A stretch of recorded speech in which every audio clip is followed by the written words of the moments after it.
Zombies. I love it. You probably love it too, and that's because there is plenty to love about zombies. There's the iconic weapons, the satisfying progression, the heart-pumping moments, and who can forget the story?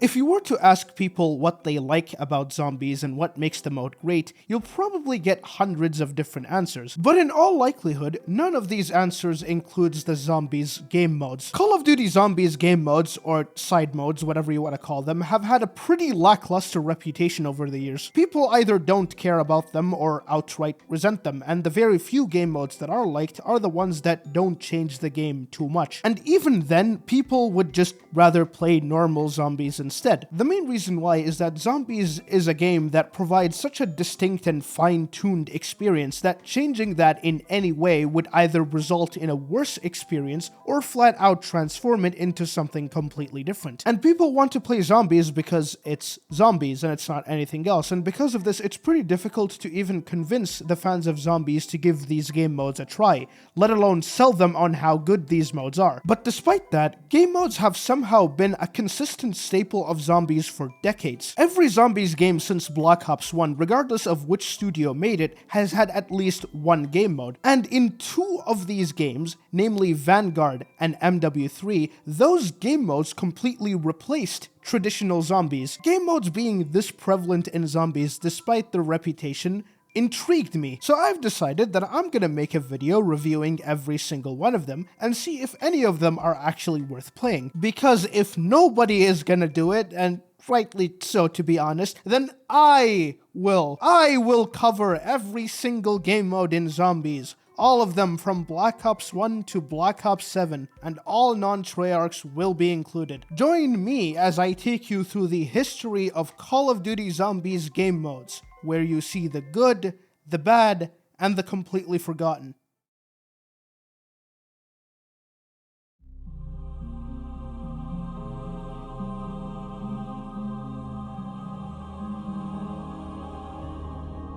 The first game mode in Zombies was in Call of Duty Black Ops 1 and is more so a hidden Easter egg than an official game mode. In the main menu of Black Ops 1, where you sit in an interrogation room, you can click the controller triggers or hold the spacebar on PC to leave the chair. You can't do much in here but wander around, but you can access a computer, which allows you to do a lot of things. Some of the things that you can do in this computer is accessing email accounts of various different characters in the campaign, as well as accessing cheats for the campaign, like unlocking all of the missions and getting all of the intel. But most importantly, you can access the first ever Zombies game mode. By writing DOA and clicking enter, you get...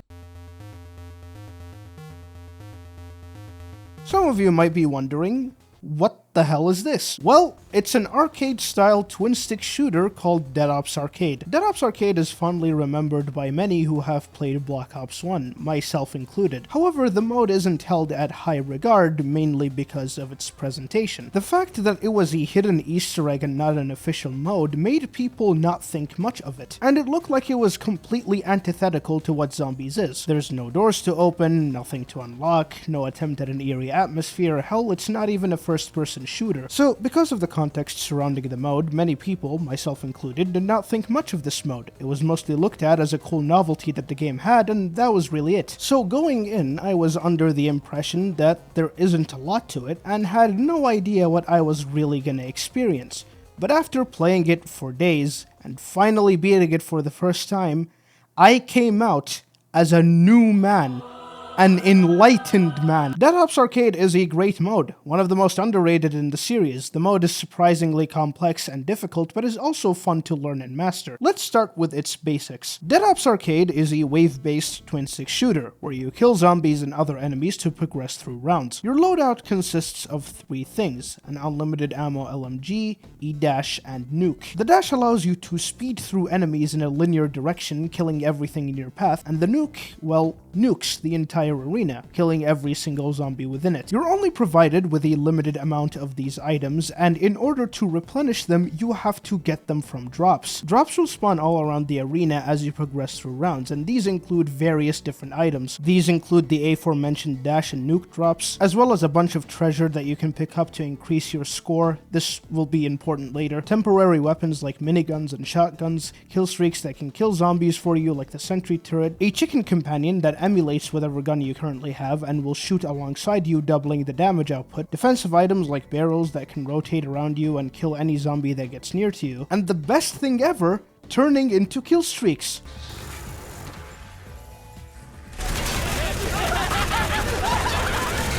There's so many different weapons that you can use in this game, and a lot of them are really fun to use. Except the flamethrower, maybe. That one kinda sucks, but the rest of them are pretty cool. But how does the progression of Dead Ops work? As I mentioned earlier, Dead Ops Arcade is a wave-based game. You kill zombies to end the round so that you can go to the next one. Whenever you end the round, the game will ask you to leave from one of multiple different exits. Once you leave, you'll be put back in the same arena next round, except this time it's mirrored. After finishing 4 rounds, you'll be teleported to a new arena, and this will be the case every 4 rounds after. These arenas have no doors to open. You are confined to the space that you see on the screen. Each of these arenas will introduce a brand new enemy or hazard. Enemies that are introduced in a certain arena will return in future arenas, however, the hazards are arena-based. Well, most of them are. As you are progressing through these arenas, you might randomly come across a bonus room after finishing a round. These bonus rooms include a bunch of free stuff, and there's 2 types of them. There's the regular bonus room, which gives you a bunch of treasure and some weapons, and then there's the armory, which gives you a bunch of weapons and some treasure. And then once you leave the bonus room, you'll just go back to whatever round you were supposed to go to. Between round 13 and 16, there's a 3rd bonus room that you are guaranteed to encounter called the Room of Fate, and this is a very pivotal part of the game. In the Room of Fate, there are 4 different stones, and each player has to touch 1 stone. Each stone contains one of the 4 permanent buffs that you can acquire called Fates. There's the Fate of Firepower, which replaces your default unlimited ammo LMG with a death machine. The Fate of Friendship, which gives you a permanent chicken and makes every chicken pickup last twice as long. The Fate of Fortune, which makes every other drop and weapon last twice as long. And finally, the Fate of Furious Feet, that increases your speed and allow you to have a minimum of 3 dashes every round. All of the fates in the game are incredibly strong, but the Fate of Firepower is by far the best. And because it is the best of the 4, it is recommended that you always get it every time you play solo. But in co-op, every person can get one of these fates, and the power-ups that each person gets makes a massive difference. My personal favorite is the Fate of Fortune, but honestly all of the other fates are just as much fun to use. But after progressing through Dead Ops enough, you'll reach the final arena on round 36, and after beating the boss fight on round 40, you win the game. Wait. Boss fight? Yes, Dead Ops Arcade has the first ever zombies boss fight. I'll talk about the boss fight later, but I just want to mention that it is insane to me how this hidden Easter egg arcade game, meant to be found by a very small portion of the fanbase, has a boss fight. Once you beat the boss fight against the Cosmic Silverback, you win the game and get this cutscene. It shows you celebrating your victory only to then get ambushed by another Silverback. You are sent back to the island on round 1, except this time you're on round 41, being in New Game Plus essentially. And that's Dead Ops Arcade. It did take me a bit of time to explain it, but the mode overall is a very simple experience. You're only tasked with killing zombies and other enemies that the mode has, and doing so using whatever the game throws at you. But despite the simplicity, this mode is not easy. At all. Dead Ops Arcade is a very difficult mode, and the main reason why is because of the mode's health system. In Dead Ops Arcade, if you get hit once, you die. Immediately. Zombie spawns behind you and you don't see it, you die. You don't kill the zombie or the special enemy blocking your path, you die. You accidentally hit an electric pole in a bonus room because you're not paying attention. Oh, I'll take it then, I guess. Bro, I didn't see it! It was in the lamppost! No, I lost it! It was in the... Bro, from my screen, It was literally inside the lamppost. Take this shit. Everything, with the exception of dogs and explosive barrels, will kill you immediately with one hit. Now, the game won't end immediately when you die, because Dead Ops does have a life system. If you lose all of your lives, then the game ends. So how do you get more lives? Well, there are two ways. The first way to increase your lives is by getting a free life drop, which will give every single player one life. And the second way is to collect 200,000 score. In this case, the life will only be awarded to the person that collected the 200,000. You can increase your score by killing zombies and collecting treasure. And the more treasure and kills you collect, this meter will start filling up. And every single time you fill up this meter, you'll increase your score multiplier. And of course, having a higher score multiplier means that you can get more lives quicker. But whenever you die, you will have to regain your score multiplier. Getting lives by collecting score is the most reliable way to get lives in Dead Ops Arcade, as the life drop is pretty rare. However, this method is only as reliable as how good you are at Dead Ops. If you die constantly, you'll always have a low score multiplier, which means that you cannot get as many lives. Because of how easy it is to lose lives in this game, you have to make as little mistakes as possible. Now, that's not to say that you're completely defenseless. You still have your nuke and dash abilities to bail you out, but those are also not that common, and if you run out of those abilities, every mistake leads to you losing a life. So then, how do you beat Dead Ops? Well, you have to adapt.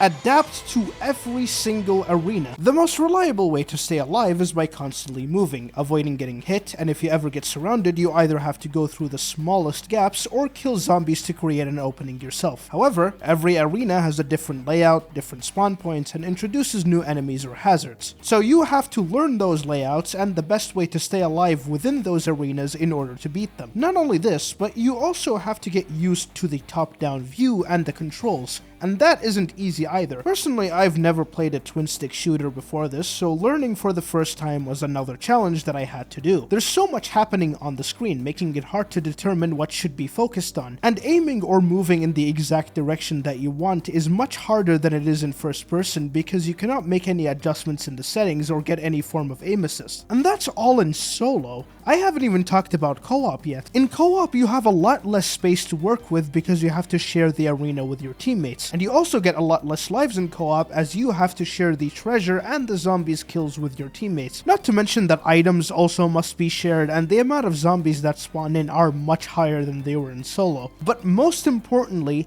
every single person must be useful. No one person can single-handedly carry the entire team. There is a mechanic that is exclusive to co-op that makes it so that whenever someone runs out of lives, they will take a life from the person that has the highest amount of lives. Either that or the player that runs out of lives will remain downed for 90 seconds. Honestly, this mechanic feels very random. Whenever someone dies, there's nothing that really indicates whether they will remain downed or steal a life, but the latter is a lot more common than the former. Regardless, having even one teammate that is at 0 lives and is constantly dying will make it much harder for everyone to maintain their lives, and if you have 3 players like this, the player carrying the team will eventually be brought down to their level. So if you ever want to win in co-op, every single person has to be useful and you all have to work together. Now, I do want to be clear that although I am stating what makes this mode hard, I'm not complaining about it. I actually think that the difficulty is done really well. It's a great test of precise movement and aim. Training zombies around feels satisfying, and being able to get out of a situation by making that perfect play feels amazing. Whenever I died, I did so because I made a mistake, not because the game killed me unfairly, and every single time a game ended, I immediately wanted to go back and see if I can do better. And with every single game, I did get better. I would be getting a much better idea of how to survive in every arena, and getting a higher amount of lives whenever I get back to where I failed in the last game. At no point did I ever feel that the game was unfair or luck-based, and all of the challenges that are offered to you are unique and fun. Whether you're in an arena that has an irregular design, or you're in an arena that has bulls that can kill you and the zombies, or have an arena with explosive barrels falling all around the place, it constantly feels fresh and it forces you to make different kinds of decisions. Co-op is really where this game shines for me. It's a lot more chaotic and heart-pumping, and every time you finish a round, it feels like you finished it by the skin of your teeth. The late game where everyone has a couple of lives at most and you're just struggling to get by is just great. Being forced to work with other teammates isn't something that you see often in Zombies, and although it is achieved here with a pretty frustrating mechanic, I think that the ends do justify the means in this case. I've beaten the game multiple times in solo, but I never managed to beat it with my team in co-op. The game in co-op is just extremely difficult, but still, I had an absolute blast with my friends playing this. The only part of Dead Ops that I feel is quite subpar is the enemy design. Most of the enemy types in this game don't do anything interesting other than just chase you around. The only interesting enemy that you can come across is the engineer zombie. The engineer drops from the sky and walks slowly towards you. Shooting him will cause him to start sprinting. And that's really it. As for the rest of the enemy types, there's Sergey from the campaign. Why is he there? There's Nova Crawlers, which for some reason take significantly longer to kill than a regular zombie. They either have a really weird hitbox or are just survival champions. There's extra large zombies that explode when you kill them, and there's dogs. The only enemy type that doesn't kill you with one hit, but they are by far the fastest enemy in the game. And then there's the boss fight against the Cosmic Silverback, which is... The basic gist is that the Silverback spawns in after the round ends, where he will constantly chase you around and you have to shoot him until he's dead. Every enemy type will spawn around you as you are shooting the Silverback, and their number increases as the fight goes on. The Silverback himself has a dash ability and the ability to jump off the map and come back. I honestly don't know what's the point of this, but it is something that he can do. Aside from that, he doesn't do anything else but chase you around. One interesting thing about the fight is that its difficulty pretty much depends on how many lives that you have. Whenever you come back to life in this game, you get an invincibility shield that kills any zombie that touches you and lasts for 10 seconds. So if you have over 5 lives, you can pretty much abuse this to get free damage against the Silverback. And the thing about this is that, at least in solo and in my experience, by the time that you get to this boss fight, you're so good at the game that you will have enough lives to beat it. Yeah, the fight isn't amazing, but for a mode like this, that is, again, a hidden Easter egg, I think it's more than good enough. Overall, Dead Ops Arcade is a great mode. I love everything about it. I love the challenge and how it's presented, I love the massive amount of variety that the game offers, and I love how the mode is a complete and utter chaotic mess in co-op. I, again, have to emphasize, this is not even an official mode, it's a hidden Easter egg, and for it to have this much depth and have this much content in it is insane. If you and your friends have Black Ops 1 and haven't really played this, please do. This mode is great and everyone should give it a try.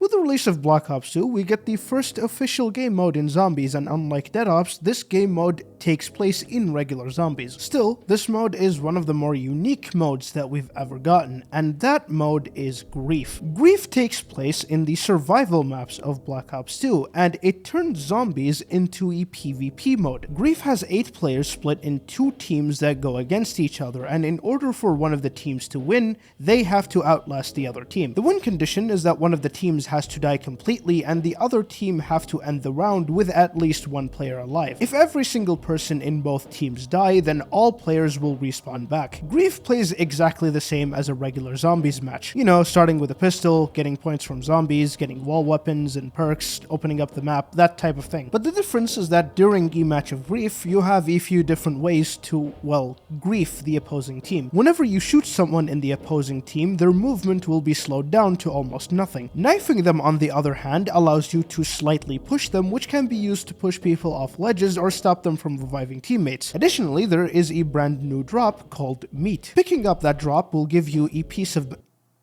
Ugh, what is that? Picking this drop up will give you a piece of meat that attracts zombies. You can throw it at the ground and zombies will get attracted to it like a monkey bomb, or you can throw it at another player and all zombies will target them. Grief is a good mode overall, but you have to play it under very specific circumstances to get the most enjoyment out of it. The one element of Grief that massively impacts the enjoyment of the mode is the players that you play with. Grief is obviously a strictly co-op mode. The maximum amount of players that you can play with is 8, with 4 people being in each team, but Grief does allow you to play with at least 2 players. However, Grief is at its best when there's 6 to 8 players. Having more players makes the experience a lot more chaotic, especially in the smaller maps. The problem with that, though, is that getting a lobby for Grief requires you to have 5 to 7 people available to play with you, and obviously it's better to play with 5 to 7 friends as opposed to playing in a public match. Well, that is, if there is any public matches available for you to play in Grief at the moment. I imagine that most people do not have 5 to 7 friends who own BO2 and are available at any point. There's also the maps that you choose to play on. There's 4 maps that you can choose from. There's Farm and Town from Transit, Cell Block from Mob of the Dead, and Burrow from Buried. Each vary drastically in amount of space and resources. Now, normally in Zombies, the more that there is to do or use, the better. That's not the case in Grief. In Grief, you specifically want the enemy team to die, not for everyone to survive as long as possible, and when both teams are set up with plenty of resources, it's unlikely that any of them will struggle. So the best Grief maps are the ones that limit players, and because of this, Farm and Cell Block are the best Grief maps by far. Farm is the smallest of the maps and does not have Pack-a-Punch, while Cell Block is the most close quarters and has no jug. Cell Block specifically also has traps which you can use to close off the warden's office or cafeteria, or even kill people if timed right. The other maps, mainly Burrow, are not as good as Farm or Cell Block because you can become too powerful in them, and it results in matches lasting forever with nothing happening in them. While it is unfortunate that not all of the Grief maps are the best, the ones that are good are really fun to play on. It is unfortunate that I cannot play this mode under the best possible conditions,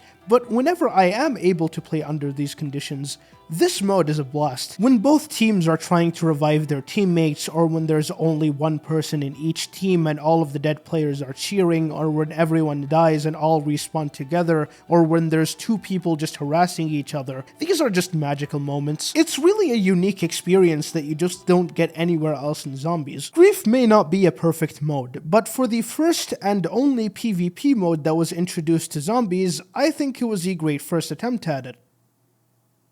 Alright, I forgot about turn. Turned is a 4-player free-for-all mode where you can turn into a zombie. The match starts with all players being zombies, and within the map, a perk bottle will spawn that when picked up turns whoever picked it up into a human. The other players have to hunt down the human to kill him, and whoever kills the human steals their humanity. You collect points in this mode when you are in human form. For every second you are alive, you gain points. You also gain points from killing other players, and ending the match while being in human form gives you a bonus. The weapons that you have as a human depend on the setting that you chose before starting a match. If you choose reverse gun game, then you'll switch weapons with every kill, and if you choose shotgun, you'll have an Olympia and M1911. A match of Turned has a timer of 6 minutes, and the player with the most points when the timer ends wins. Turned is a terrible mode, and the reason why is that both of the settings that you can pick from are awful. In reverse gun game, whenever you switch weapons, it's not instantaneous. It will instead do the animation that you do normally after picking up the weapon, and because of this, if 2 zombies are attacking someone at the same time, the human is guaranteed to die. You could get a collateral, but try doing that when the zombies are moving like this. Shotgun is somehow even worse because the 1911 is useless and the Olympia, for some fucking reason, only has 2 rounds. Why? Since a lot of the time you are defenseless as a human, you will spend most of the time as a zombie, and all you do as a zombie in Turned is just run around mindlessly trying to find the human. The mode is very primitive and it becomes monotonous really quickly. It is really unfortunate because a game mode about turning into a zombie could have been really cool, but unfortunately it was wasted on Turned.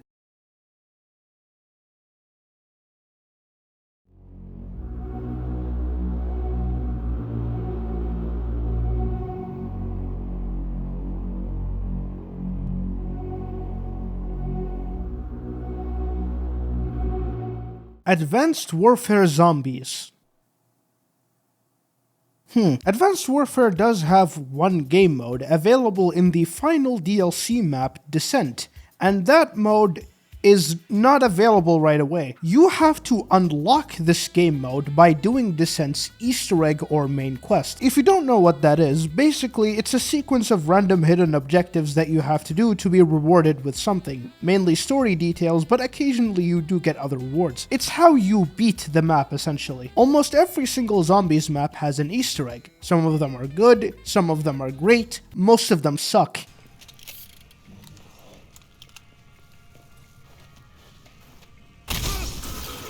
Let's try another controlled shot. I don't want to. What? And surprisingly, there are a few zombies game modes that require you to beat Easter eggs in order to either unlock them or unlock portions of them. Initially, I wanted to talk about all of the Easter eggs that are either required to unlock some of these modes or are within some of the modes themselves, but this video is already long, and if I talk about all 15 Easter eggs related to these modes, this video will at least be 30 minutes longer. So I'm only gonna talk about the specifics of these game modes because this video is about game modes, not Easter eggs. Anyways, back to Advanced Warfare. Once you finish the Descent Easter egg, the game will end and you'll be immediately taken into this game's one and only game mode.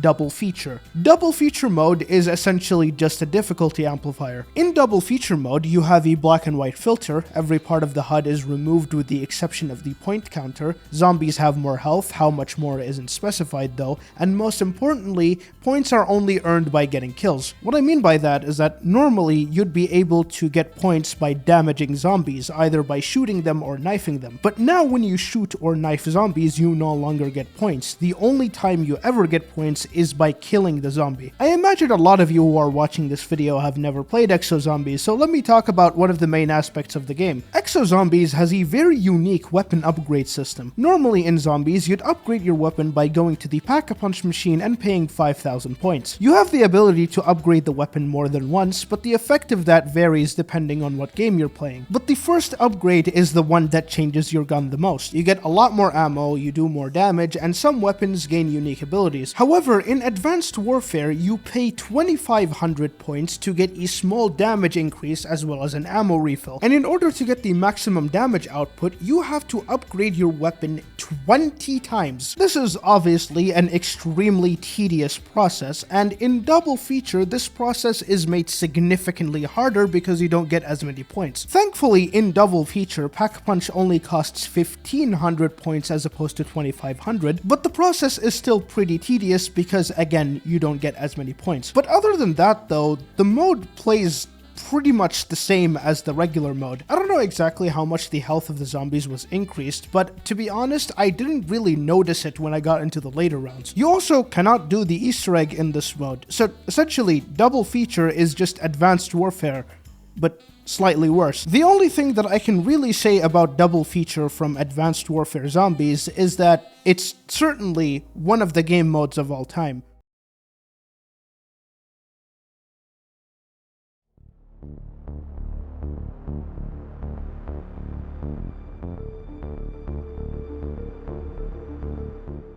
Have you ever played the Black Ops 3 campaign? Yeah, it's not good. Black Ops 3's campaign has a pretty notorious reputation in the Call of Duty community. Many people, myself included, didn't like this campaign, and as such, most people didn't finish it. But what a lot of people don't know is that Black Ops 3 actually had another campaign. Black Ops 3 was the first and last game to have two different campaigns. These two campaigns weren't completely different campaigns telling completely different stories, rather the second campaign is a zombies version of the original campaign. At launch, this second campaign would be unlocked after beating the main campaign, and this second campaign is called Nightmares. Nightmares is bad. Like, really bad. It is so bad, in fact, that it is arguably the worst campaign in the entire Call of Duty series. Why is Nightmares so bad? Well, let's get right into it. As I just mentioned, Nightmares is a zombified version of the Black Ops 3 campaign. What do I mean by that exactly? Nightmares offers the same missions as the regular campaign. Each mission is in the same location, the set pieces are the same, the cutscenes are the same, and every mission ends and begins in the exact same way. Nightmares also includes every character from the main campaign. You are with the same people and are against the same people. What makes Nightmares different from the Black Ops 3 campaign is that it takes these major pieces, removes all context from them, and uses them to create a brand new story. For example, in the main Black Ops 3 campaign, there was a virus called Corvus which infected soldiers with cybernetic enhancements and forced them to go against you. This virus was an accident that happened during the experiments that a corporation called Coalescence did. The point of the experiments was to create these cybernetic enhancements as well as try to monitor thoughts of others in real time. In the attempt of monitoring the thoughts of the test subjects thoughts of agony and pain led to the creation of a sentient virus who is an amalgamation of all of these thoughts. And these thoughts of pain and suffering caused this virus to take control of the systems within the test facility. This caused a massive chaotic disaster in Singapore that led to 300,000 casualties. That is what Corvus was in the Black Ops 3 campaign. So how does Nightmares change it? In Nightmares, these test subjects were instead insane people, and the experiments were done for the sake of curing their insanity. The scientists trying to cure their insanity used the chemical injection made of Nova 6 and Element 115, and that led to...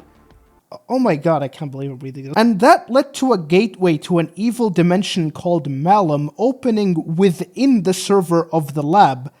Not the real world, the server, from which a god named Deimos comes from that gateway and essentially starts the zombies outbreak.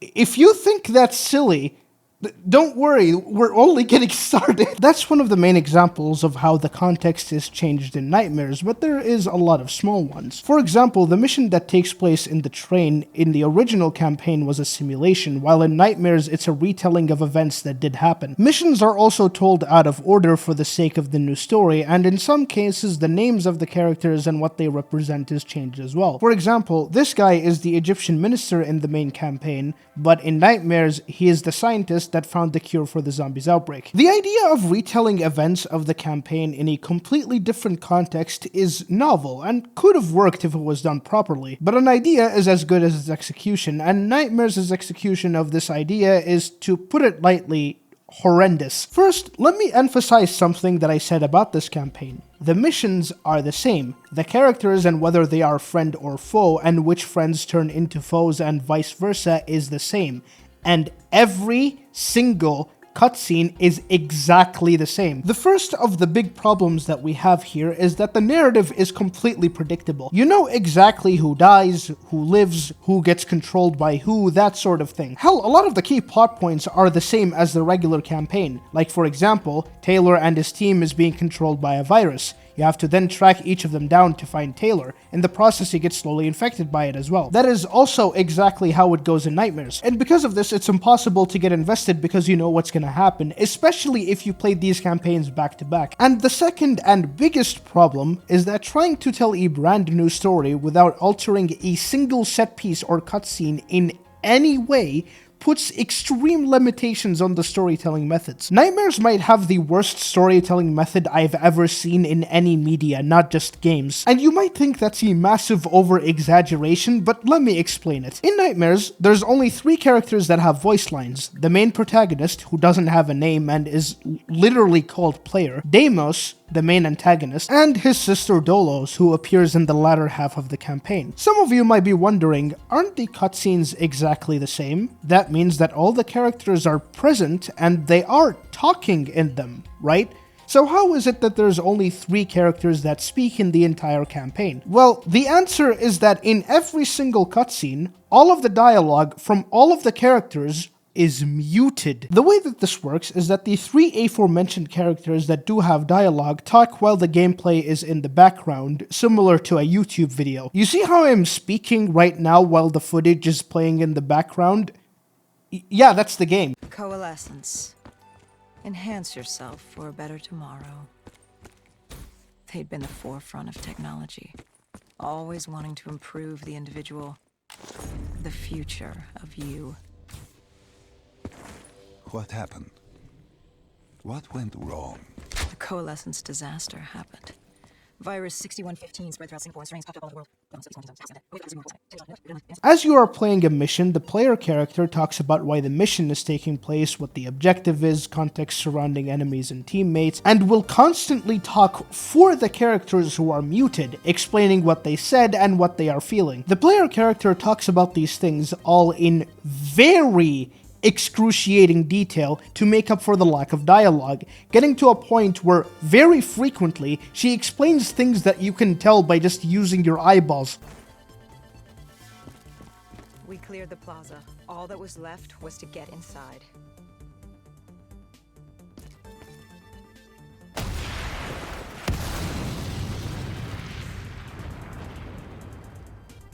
The blast knocked us back. We heard the building creaking. It could collapse at any moment. Hendricks thought we should stand down. It wasn't worth it. It is completely impossible to get invested in any of the characters because they just cannot speak for themselves. Within a cutscene, the player has to say that this character is saying this exact line of dialogue or is feeling this exact emotion. And it is fucking boring to sit through. It also doesn't help, like, at all, that the voice actress is putting little to no effort in her performance. She's reading the lines with the same awkwardness and apathy of a middle schooler being forced by the teacher to read a story out loud for his classmates. To me, it's pretty obvious that the developers just didn't have the budget to recast all of the voice actors and change all the facial animations to match the new voice lines. But regardless of the reason why, it just doesn't work. One of the things that I noticed about the cutscenes that was really funny is that a lot of the times you'll see the player character being done with her dialogue and the cutscene is still going on with no sound whatsoever. The thing about this is that this on its own is already bad, but what makes it even worse is that the narrative underneath it is also bad. Let's talk about the very few characters that have the ability to speak. Deimos is the bad guy in the story. He's a god that arrived to Earth by going through a gateway that was opened using the subconscious of the test subjects. This gateway led him into a server, essentially becoming a program within the servers. He then unleashed a disaster, killing hundreds of thousands, and created a respiratory virus that when inhaled turns you into a zombie that he can control. How? I don't know. Since he was stuck in the server room and couldn't do anything much, he created a disturbance to bait a team of cybernetically enhanced soldiers. These soldiers go to the server room and interface with it, allowing him to possess these soldiers. His end goal is to create a massive army of zombies and reopen the gateway to Malum using the subconscious of these soldiers so that he can defeat his sister Dolos, who is like the most evilest person in Malum or something. He eventually manages to open the gateway to Malum using the player character by having her retell her memories to him. But then he accidentally sucks himself and you into Malum and the gateway shuts down without him having his undead army. Once the player character is in Malum, she teams up with Dolos to kill him. After he's killed, the player and Dolos become best friends. The end. Now, obviously, there is a lot more going on in the story than just that. There's plenty of factions that are against each other for various reasons that are interesting, but they are barely covered in the story, and most of the focus is on the plot that I summarized. But despite the amount of focus put on this part of the story and the excruciatingly dense and never-ending dialogue from the playable character, many parts of the story are just not elaborated on. Like, for example, how did Deimos manage to spread the virus on a global scale? How is he able to control the zombies? How did he know that he can possess people that have cybernetic enhancements? How was he planning to create a gateway to Malum in the physical world when it was opened using the subconscious of people? How did the subconscious of people open a gateway to Malum? And then there's Dolos, who, unlike Deimos, actually appears in the real world in the form of another soldier named Rachel Kane. Did she possess her? How?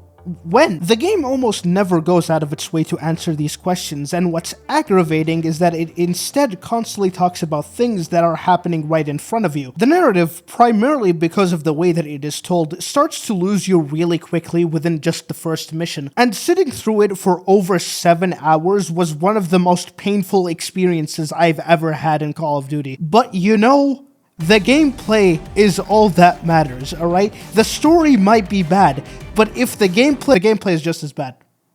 The gameplay is just as bad. It might honestly be worse. So how are the zombies involved in all of this? This is a zombies campaign after all. As I've mentioned a few times now, the missions are exactly the same as they were in the campaign. And here's how zombies are implemented in this. In every mission, almost all of the sequences where you have to fight any infantry, which is most of the campaign, replaces said infantry with zombies. Any boss fight, drones, robots are still there, but zombies are most of what you see.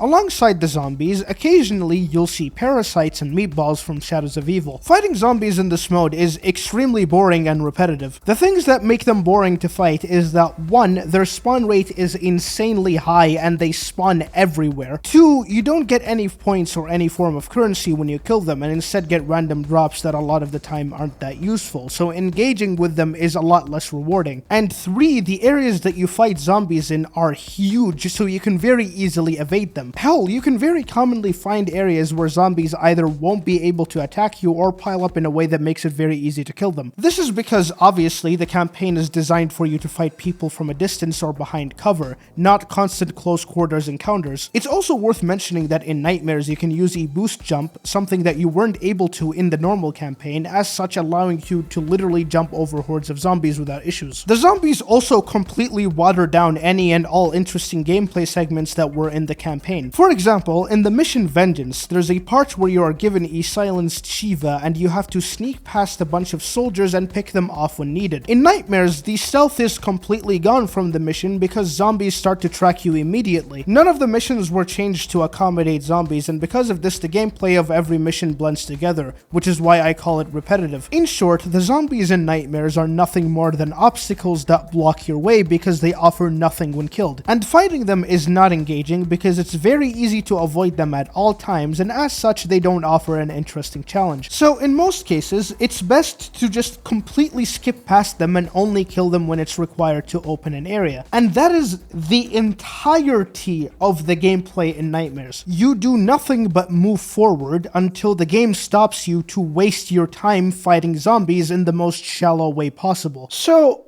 in Nightmares, the gameplay is extremely repetitive and draining. The story is completely uninteresting and told in a way that makes it impossible to get invested, and other things that I haven't gotten too much because I honestly cannot be asked. This section is already long, so let me quickly mention the other things. The lack of QA testing and polish in a lot of areas of the game, like this part here where zombies don't spawn in for like 3 minutes, or the multiple areas where snipers are replaced with zombies that don't move, or in this part here where the parasites are way too fucking high. Look at that. Look at that! And so many other examples that I can mention in this regard. The extremely lazy and hilarious way zombies are integrated into cutscenes and other part of the environment. Like, this part is fucking gold, dude.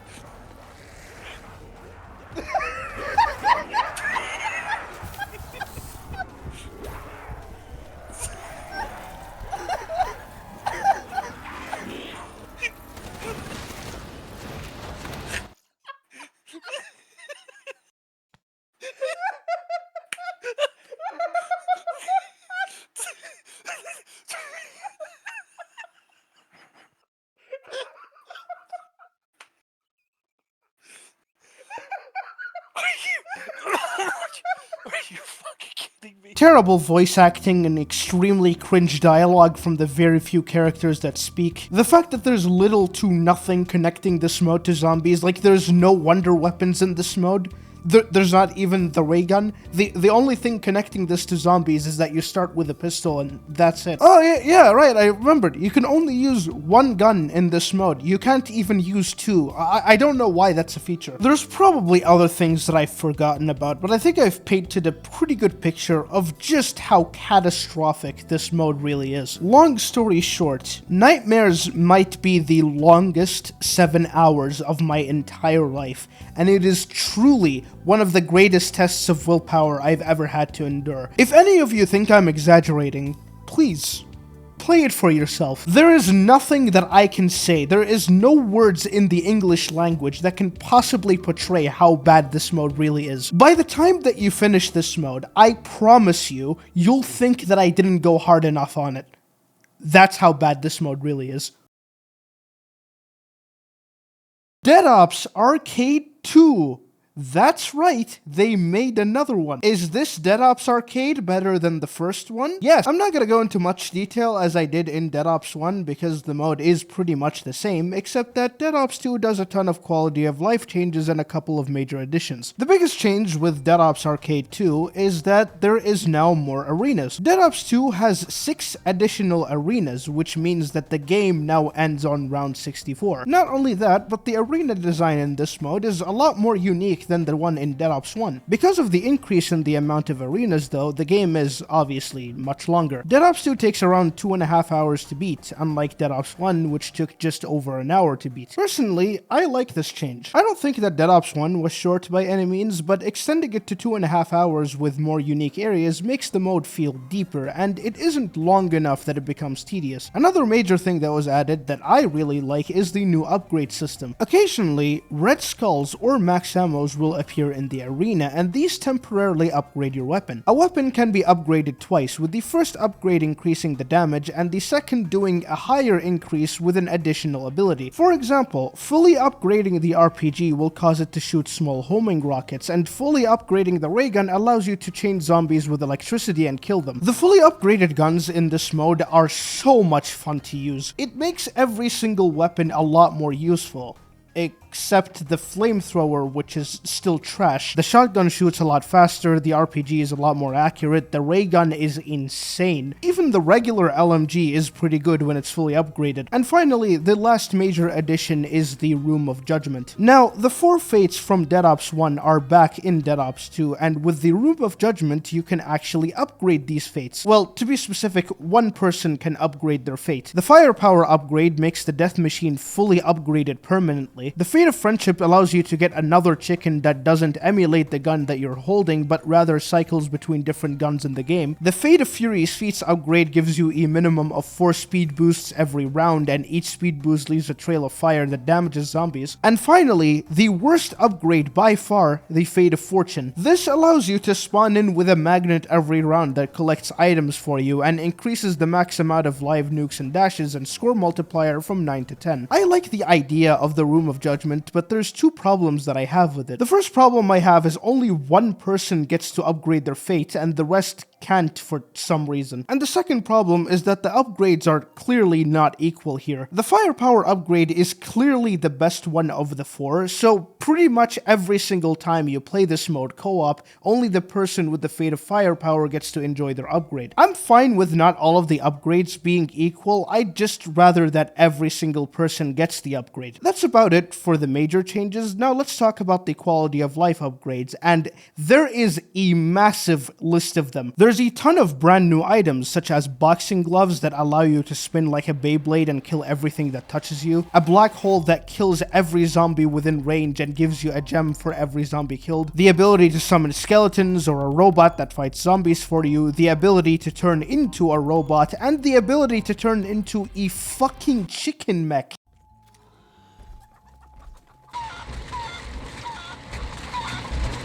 The most important drop that was introduced though was the first person card. As the name entails, picking this item up switches the point of view from third person to first person. In first person, your score multiplier is increased, you get the ability to sprint, you have more health, and you also get an invincibility period when you pick up the drop. Also, playing this mode in first person makes it so much easier to train the zombies. You get a much better idea of how big the arena is and how close the zombies are to you, which makes them much easier to avoid. This is by far the strongest drop in the entire game, and it has saved me so many times. A new introduction to this mode is minigames. There are 3 minigames in this mode. There's a minigame where you race your friends in a car.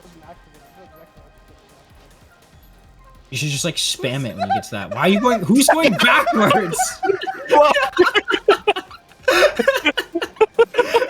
A minigame where you play Rocket League with chicken eggs.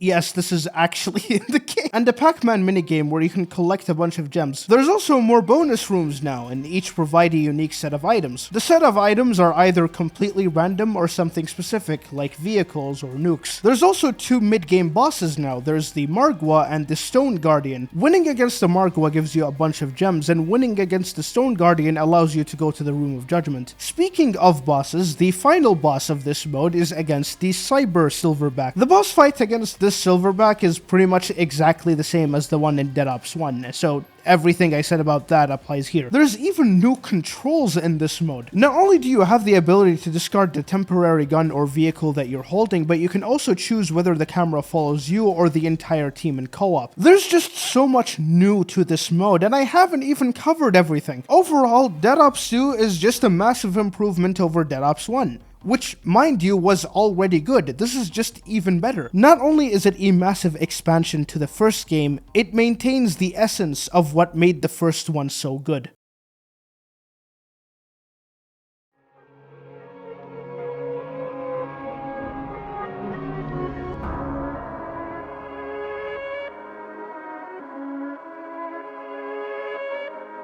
Have you ever wondered what zombies would be like if it had an easy mode? Well, you can find that out with Infinite Warfare's game mode, Director's Cut. Director's Cut is essentially the zombies version of Minecraft's creative mode. When Director's Cut is active, you spawn into the map with 25,000 points, every single perk in the map. You don't lose your perks when you go down. Weapons from the box are upgraded by default. The ability to upgrade your weapon a second time is immediately available, which in normal cases requires you to do a side quest or the map's main quest to get. And finally, most wonder weapons are available in the box, which normally require you to do a side quest for. To say that this trivializes the difficulty is a massive understatement. With the massive bank of points that you have, you can open every door in any of the maps on round 1, and having all the perks for free, as well as upgraded weapons from the box, saves a lot of points that you'd have to spend on these things. In pretty much all of the maps, you can get fully set up within the first 10 rounds and become an unstoppable monster. Now, you might be wondering, what is the point of making a game mode that completely eradicates all challenge from zombies and in turn makes the game completely uninteresting? Well, something that I didn't mention is that you have to unlock this mode first. It is not available by default. Like double feature mode in Advanced Warfare, Director's Cut has to be unlocked by Easter eggs, but unlike double feature mode, which only requires one Easter egg completion, Director's Cut requires the completion of every single Easter egg in the game. Now, I did say earlier that I didn't want to talk about any of the Easter eggs that are related to these game modes, but I do have to talk about them here to a degree. The process to unlocking this mode is very complicated and difficult, and I can't really convey that without talking about the Easter eggs. So, in Infinite Warfare, there are 5 different zombies maps, and you have to complete the Easter egg for all 5 of them to unlock this mode. And after beating all of the 5 Easter eggs myself, I have to say that this isn't an easy task. There are 2 maps in particular that were really difficult to beat. The 2 maps being Zombies in Spaceland, this game's launch map, and Beast from Beyond, this game's final DLC map. Both of these Easter eggs are pretty short, but their difficulty stems from their boss fights. In Zombies in Spaceland, the boss fight is against the alien, a very simple fight, but it is still very difficult. The alien is equipped with a laser pistol that does a lot of damage and can slow you down, and this is his main attack. He will constantly alternate between shooting you and teleporting, often teleporting in areas where you are in a disadvantage, and while this is happening, zombies are also spawning all around you. You have to use the map's pistol wonder weapons to shoot him until he's stunned on the ground, and then you have to go behind him and melee his back, and once that's done 2 more times, you win. You have to find the perfect opportunity to shoot him safely, and your shots have to be precise. The fight is very punishing towards you if you ever make a mistake or get greedy, because the pistol doesn't have that much ammo, and you have to be constantly aware of your surroundings to make sure the zombies don't kill you while you're trying to shoot him. I actually really love this boss fight, but it is very difficult, and it could take you plenty of attempts to beat it. Beast from Beyond's boss fight, on the other hand, is a lot more complicated and is also significantly harder. The boss fight on Beast from Beyond is against a horde of various different cryptids. The fight is separated into short and long phases, with the short phases being about killing all the cryptids the game throws at you, and the 3 long phases each having a certain challenge. The first of these long phases has you wait for these consoles to activate, and you have to interact with all of them within a very short time. The second one has you survive 2 full minutes as you are constantly surrounded, and the final one has you fight 2 mammoths, which are these things. These 2 have a ridiculously high amount of health, and as the phase progresses, the area is slowly getting filled up with blue fire that limits your movement, and eventually, small cryptids will start spawning. What makes this boss fight very difficult is the cryptids themselves. They are high in numbers, spawn from every corner of the arena, each one does as much damage as a zombie, and the range of their teleportation/jump attack is fucking bonkers.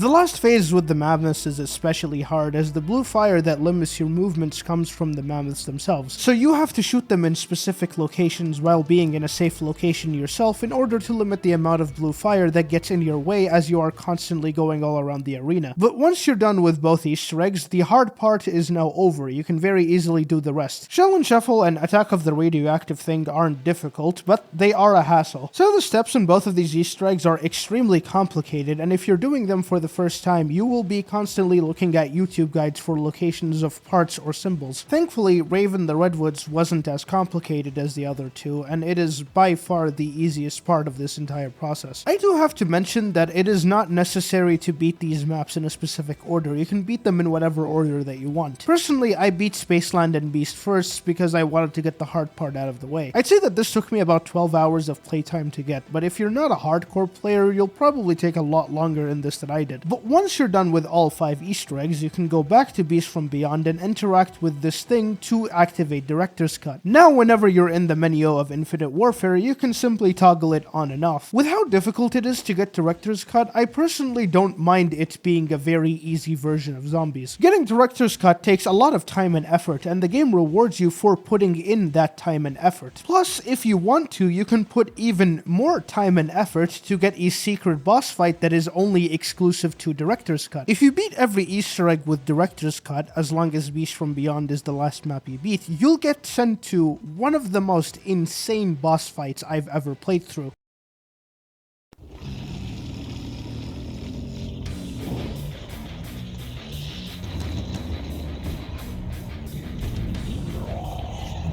The fight is against this lovely chap who will destroy you if you don't know what you're doing. Mephistopheles has plenty of attacks, all of which will either instantly kill you or severely damage you. And for most of the boss fight, you cannot damage him directly. In order to damage him, you first have to pick one of the 5 symbols on the ground and must stay in them to charge them. As you are charging these symbols, you have to avoid Mephistopheles' attacks. In the first phase, he has the ability to spawn skeletons, throw a black hole in the middle of the arena, charge through the arena, and throw fireballs, which he will do constantly. Eventually, the symbol will be charged up, and it will give you blue orbs that you have to throw at Mephistopheles while dodging the same attacks. Throwing enough of these blue orbs at him will send him into the middle of the arena where you can finally damage him. Once you do enough damage to him, the phase will end with him staying at the back and summoning a group of enemies that you have to kill. The following phases of the fight are the same. Pick a symbol, charge it, throw orbs at him to damage him, shoot him when he's in the middle, and kill all enemies that he spawns. But with every phase, he will gain a new attack, get more aggressive with his attacks, and the enemies that spawns in at the end of phases get stronger. These attacks include summoning a meteor, creating a wall that splits the arena in half, teleporting to the middle of the arena to do a grand slam,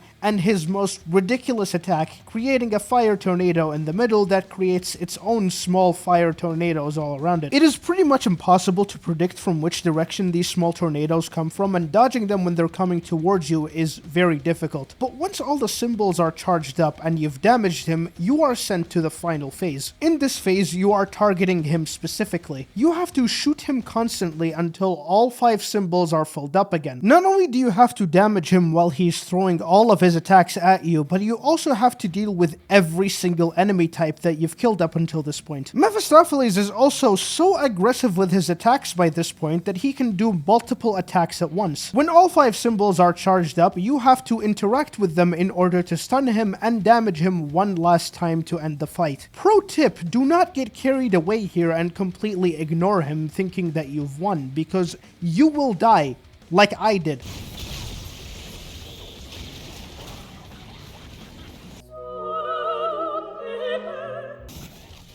This boss fight is absolute madness. In every phase, the difficulty feels like it's getting ramped up, and the fight is very punishing towards mistakes, but it's never unfair. All of the attacks might be difficult to go up against, but they are reactable, and every death is your fault. This is one of these fights where it takes forever to beat, but every failed attempt you feel like you've improved and you've learned something. There are very few boss fights to do this in zombies, and even then they don't do it on the same level of this fight. And I swear to God, beating this gave me a feeling of triumph that I've never felt before. Just look at my reaction. Yes! Yes!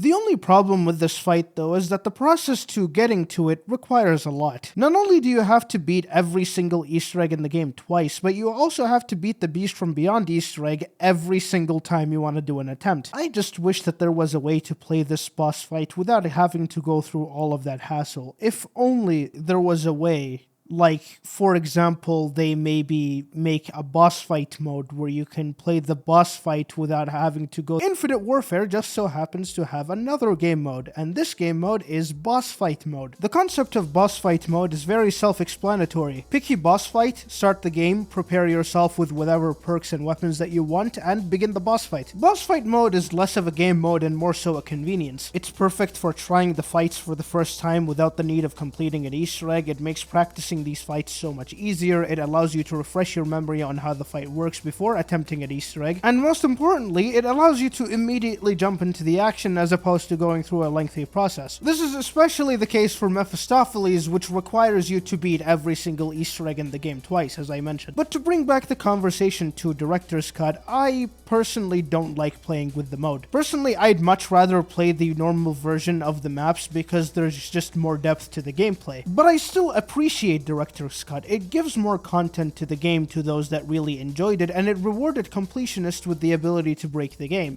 and then rewarded them further with the best boss fight in Zombies. To me, Director's Cut is not a great game mode, but it is a great reward.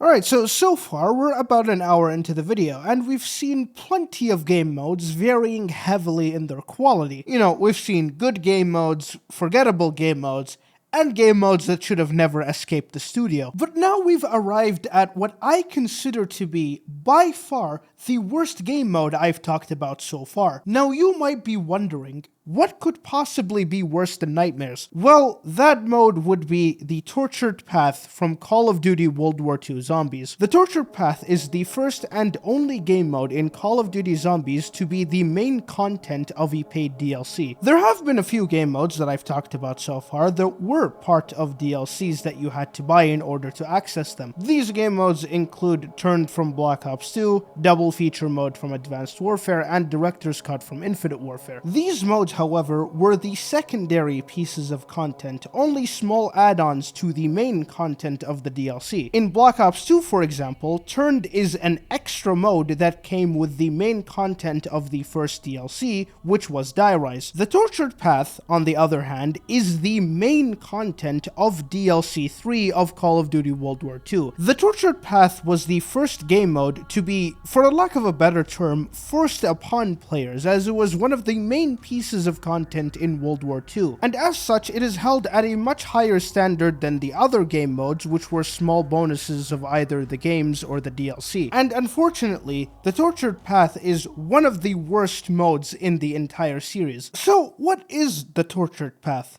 Well, let's get right into it. The Tortured Path takes the infinite wave-based survival gameplay of Zombies and turns it into a finite wave-based objective game. In the Tortured Path, the game ends once you complete round 10. You don't go any higher than that. To accommodate this change, the amount of zombies as well as their health increases much more than it does in regular zombies. For example, normally in round 1 there's only 6 zombies, but in the Tortured Path there's 23 zombies. Other than that though, the rounds in the Tortured Path play the exact same as regular zombies. That is the case until round 3. Once you reach round 3, you're given a random objective that you have to complete, and failing to complete said objective ends the game. There are various different kinds of objectives, but all of them generally require you to do simple tasks. Some of these include killing a certain amount of special enemies, killing a zombie before it reaches its destination, defend supplies, repair radios, and other objectives that are similar in simplicity. Once an objective is done, a care package will drop on the map that gives you free weapons, points, e-max ammo, and full armor. These objective rounds return in round 6 and round 9, where the objectives are harder, but the care package gives you better weapons. In the final round, round 10, you'll have to do a mini boss fight against one of 3 brutes, each with their own abilities. Regardless of who you fight though, it doesn't take any effort to take them down. Once the boss fight is done, you exfil and the game ends. The torture path has 3 different maps that you can pick from: Into the Storm, Across the Depths, and Beneath the Ice. These maps are small, have no doors, and all of them offer the same weapons, perks, enemies, etc. Even the way that you unlock Pack-a-Punch in all of the maps are the same. Pack-a-Punch is unlocked by filling up 3 nodes with zombie souls. The first node is available right away, the second node is available after completing the first objective, and the final node is available after completing the second objective. In other words, you cannot Pack-a-Punch on any of these maps until you get to round 7. As for the objectives, each map has 7 possible objectives that you can encounter. 5 are universal across all maps, and each map has 2 unique objectives. Each map also has its own boss fight, which are the 3 brutes that I talked about earlier. The gameplay of the torture path revolves around the 3 objective rounds that you have to do to win the game, as all of the normal rounds are spent preparing for them. Because of how much the gameplay revolves around these objectives, it is ideal that these objectives are fun to do,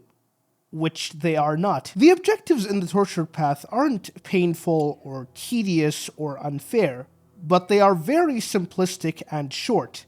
Like, really short. Pretty much all of the objectives are less than a minute long, and there's even a couple of objectives that are under 30 seconds long. Furthermore, the difficulty of the objectives are pretty easy all throughout. The only time an objective can be somewhat difficult in the tortured path is on round 6. On round 3, the zombies are way too weak to do anything, and on round 9, you have pack-a-punched weapons. And even on round 6, the most difficult objective round, most objectives can be completed 100% of the time. And mind you, that's in solo. In co-op, the difficulty goes from easy to non-existent. Any of the objectives that would normally give you mild trouble in solo, like the defend objective, can be very easily done in co-op as long as you're holding your controller. Another thing that I want to mention, at least in my experience, is that the universal objectives are far more common than the unique objectives. For example, throughout the entire process of me recording the tortured path for this video, I only got the bomb defusal once in Across the Depths, which brings me to the other problem that the torture path has: the maps. Other than the 2 unique objectives that each map has, the maps pretty much play the same. There's nothing that makes them truly unique from each other. So if both the objective rounds and the boss fights are so short that there's nothing to enjoy about them, the maps do not have anything that differentiates them, and every single game of the torture path ends in 20 minutes, what is there to enjoy about the torture path? Nothing. And that's the biggest problem with this mode. It's lackluster. There's little to no variation between matches because the objectives aren't unique enough, and it ends in the exact same round with the same boss fight. If you've played this mode at all, you know that it gets old within a couple hours because of how repetitive it is. And for a mode that is the main content of a DLC that costs $20, that's just awful. To me, the tortured path is the worst kind of bad. It's not hilariously bad where you can make fun of it, or painfully bad where you can enjoy ranting about it. It's the kind of bad that makes you feel nothing. Like, Nightmares is also atrocious, right? It's an awful experience. But at least Nightmares is easy to make fun of. You see a zombie pouring gasoline on civilians and you think that looks stupid, but you laugh at how absurd it is. There is at least some form of entertainment, but Tortured Path doesn't have a single element of entertainment. It's just hollow. And that is the worst thing that you can ever feel playing a video game.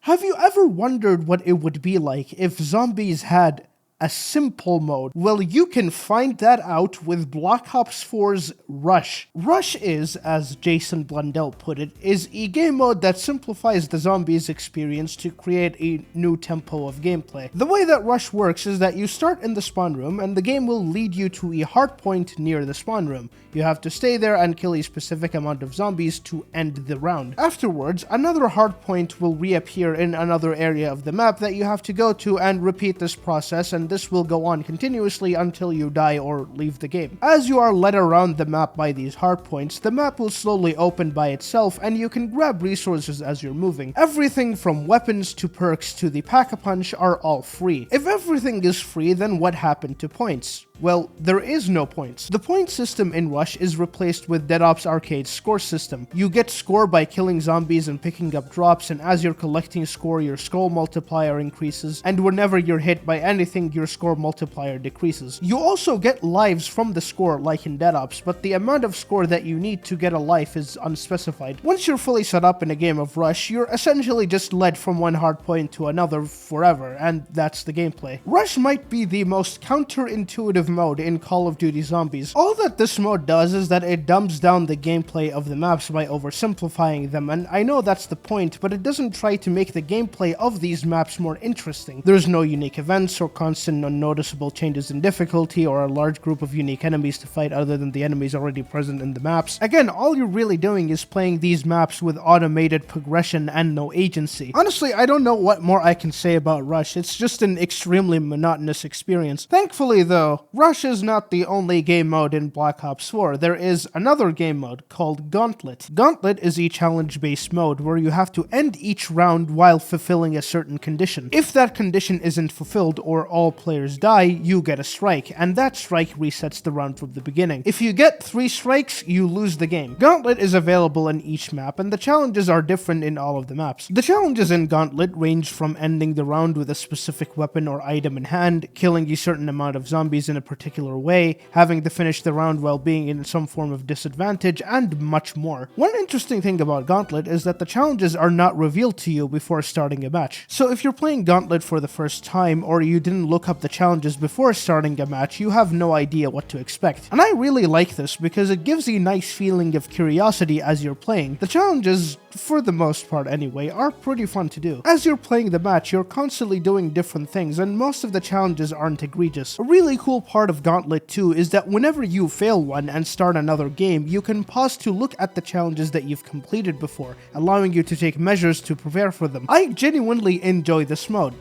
Well, I genuinely enjoy playing it for the first time anyways. Part of the fun of Gauntlet is not knowing what to expect in the following rounds, and whenever you complete a Gauntlet, the challenges are fresh in your memory, and it takes away a lot from the experience. So the mode can only really be enjoyed if you're playing it for the first time, or you haven't played it in a while and you've forgotten the challenges. But when you are playing under any of these circumstances, Gauntlet is a decent mode.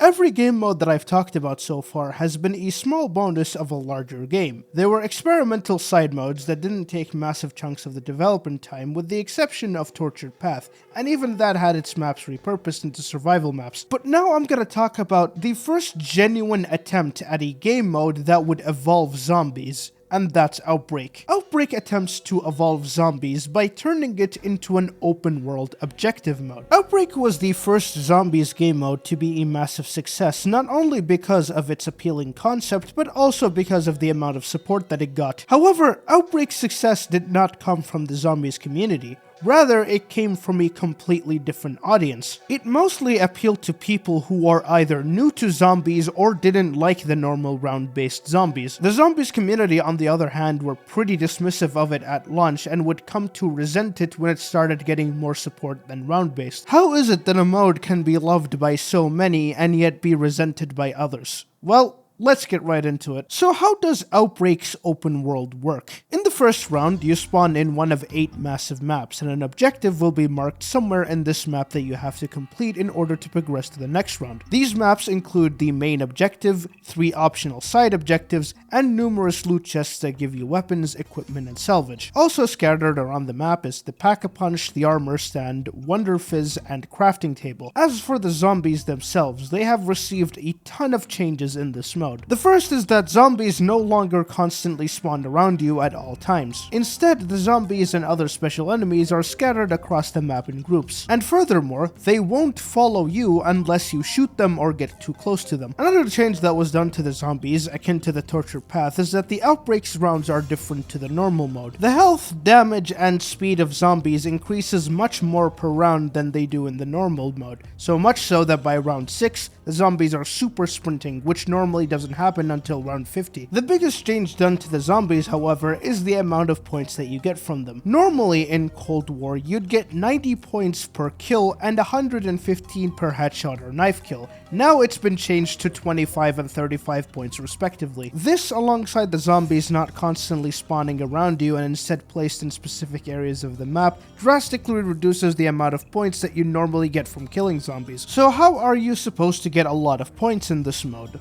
Well, through the objectives. Outbreak heavily incentivizes you to explore the map in order to get resources. Completing the main objective or any of the side objectives will give you a massive sum of points, and completing a lot of the side objectives specifically can give you either a loot chest, a free perk, an ether wrench that upgrades the rarity of your gun, and a chalice that pack-a-punches your gun. One of Outbreak's biggest appeals is the level of freedom that it provides for you when choosing how to set up. The main objective only starts when you activate it, so before then you can do whatever you want. Whether you want to do all of the side objectives and explore the map to get as strong as possible before the main objective, or if you want to rush the main objective to complete it as fast as possible, or a mixture of both, you are allowed to do it. Obviously, you are far more rewarded for exploring the map and doing the side objectives, but the game doesn't punish you for wanting to be fast-paced. For example, when you complete the main objective, a beacon will spawn somewhere around the map that you have to activate in order to progress to the next round. And near this beacon spawns in a Pack-a-Punch, Wonder Fizz, Armor Stand, and crafting table that allows you to prepare for the next round without having to go around the entire map just to go to all of these things. The game allows you to be so fast-paced, in fact, that you can actually skip rounds if you want to. While the beacon is sending you to the next round, you can actually destroy it to skip an entire round. So if you're on round 2 and you're teleporting to round 3 and you destroy the beacon, the game will instead send you to round 4. You can only do this twice a match, but in 15 minutes you can get to round 6, which is essentially where the game starts getting at its hardest. Once you get fully set up in Outbreak, your gameplay essentially consists of you starting a round, going to the main objective, finishing it, and then going to the next round. Since the gameplay loop of Outbreak heavily revolves around these objectives, are these objectives any good? The answer to that is, fortunately, yes. The main objectives, and the side objectives for that matter, are actually a lot of fun to do in Outbreak. In each round, you can get one of 7 possible objectives, as well as 3 of 6 side objectives. A lot of it is simplistic tasks, such as transporting items, defending computers from hordes of zombies and special enemies, holding out in a small space for 3 minutes as you are constantly getting surrounded by zombies and special enemies, etc, etc. What makes these objectives good, unlike the torture path, is that all of them are decently long, and the intensity of these objectives ramps up a lot in the higher rounds. Once you get past round 6, the objectives become complete and utter chaos, because at that point the game starts spawning in high quantities of every special enemy in the game mode. There's Hellhounds, Plaguehounds, Tempests, Mimics, Manglers, Disciples, Megatons, Krasny Soldats, and Abominations. Most of these enemies have a lot of health, and all of them have varying attacks with varying ranges and varying speeds. Now, normally special enemy spam, especially to this extent, would be very obnoxious, but I actually think that it works really well in Outbreak. One of the biggest complaints surrounding Cold War Zombies is that the mode was too easy, as you're given so many overpowered tools that completely eviscerate zombies at any round. And personally, I've always agreed with this criticism. It can be fun to have a massive weapon sandbox to mess around with, but getting that at the detriment of the challenge of the game makes the game boring. However, Outbreak throws at you everything that the game has, and that matches the insane arsenal that you have in Cold War. It's the only time that Cold War ever feels challenging, and I think that the challenge that it provides is very unique. In the high rounds, the objectives become pure mayhem, and you have to use everything that you have in order to complete some of them. The chaos is just exhilarating, especially in the holdout objective, where that chaos is compressed into a very small space, and any mistake leads to your death. death. And that's another thing that I like about the objectives. Each one forces you into different situations, and each one gives you a varied amount of space to work with, which forces you to do different kinds of decisions depending on the objective and what tools that you have at your disposal. The only complaint that I really have is that the escort objective is pretty slow, but that's honestly it. I genuinely think that the objectives and the core gameplay of Outbreak is pretty good. But Outbreak has one issue that really holds it back. Outbreak is advertised as an open world mode, but the open world is probably the weakest part of the entire mode. The main reason why is because of the maps themselves. Outbreak does not have original maps designed for an open world zombies mode. It instead reuses assets from the massive multiplayer maps in Cold War. These maps were initially designed for one massive battle royale map, but then they were cut into segments to be used in the multiplayer, and then these segments would become part of Outbreak as well. All of the maps play very similarly because all of them are massive patches of land that have the objectives, loot chests, and zombies scattered all around it, and all of the objectives play the same regardless of what map you're playing on. The only map that is actually different to the other maps is Armada, which takes place in the water and has you play across multiple ships and boats. As for the rest of the maps, there's nothing that makes them unique. Even the environments are similar in a few of them. One of the biggest problems with these huge maps is that a lot of the space in them have nothing worthwhile. The maps are filled with chunks of empty space that do nothing but make traversing the map take longer. It's unfortunate that the maps are like this because the foundation of the open world in Outbreak is actually pretty good. You spawn into the map, explore it as much as you like before starting the objective, and then finish the objective to go to another area that you can repeat this process in. But they just never go anywhere with this concept. Ideally, every single map should have a unique environment, level design, loot, and a unique set of objectives. And having you start with a different map and then teleport to a different sequence of maps every single game would create amazing replayability. But unfortunately, Outbreak does not make the maps unique enough to achieve that replayability, and it makes the open world feel shallow. Now, in fairness, taking Outbreak to its full potential would require a game's worth of time and resources, something that Treyarch did not have for this mode and will never have for any mode for that matter. But it still sucks that the potential of Outbreak was wasted like this. Regardless, Outbreak is still a good mode. It had a strong concept with some very intense and fun gameplay. It's no masterpiece, that's for sure, and it does leave a lot to be desired, but I still think that the mode as it is better than most of the game modes that I've talked about so far. That said, why did the zombies community hate this mode so much? Sure, it was a massively different take to zombies, but a lot of the modes that I've talked about up until this point were also very different to what zombies is. And honestly, some of them are significantly worse than this game mode.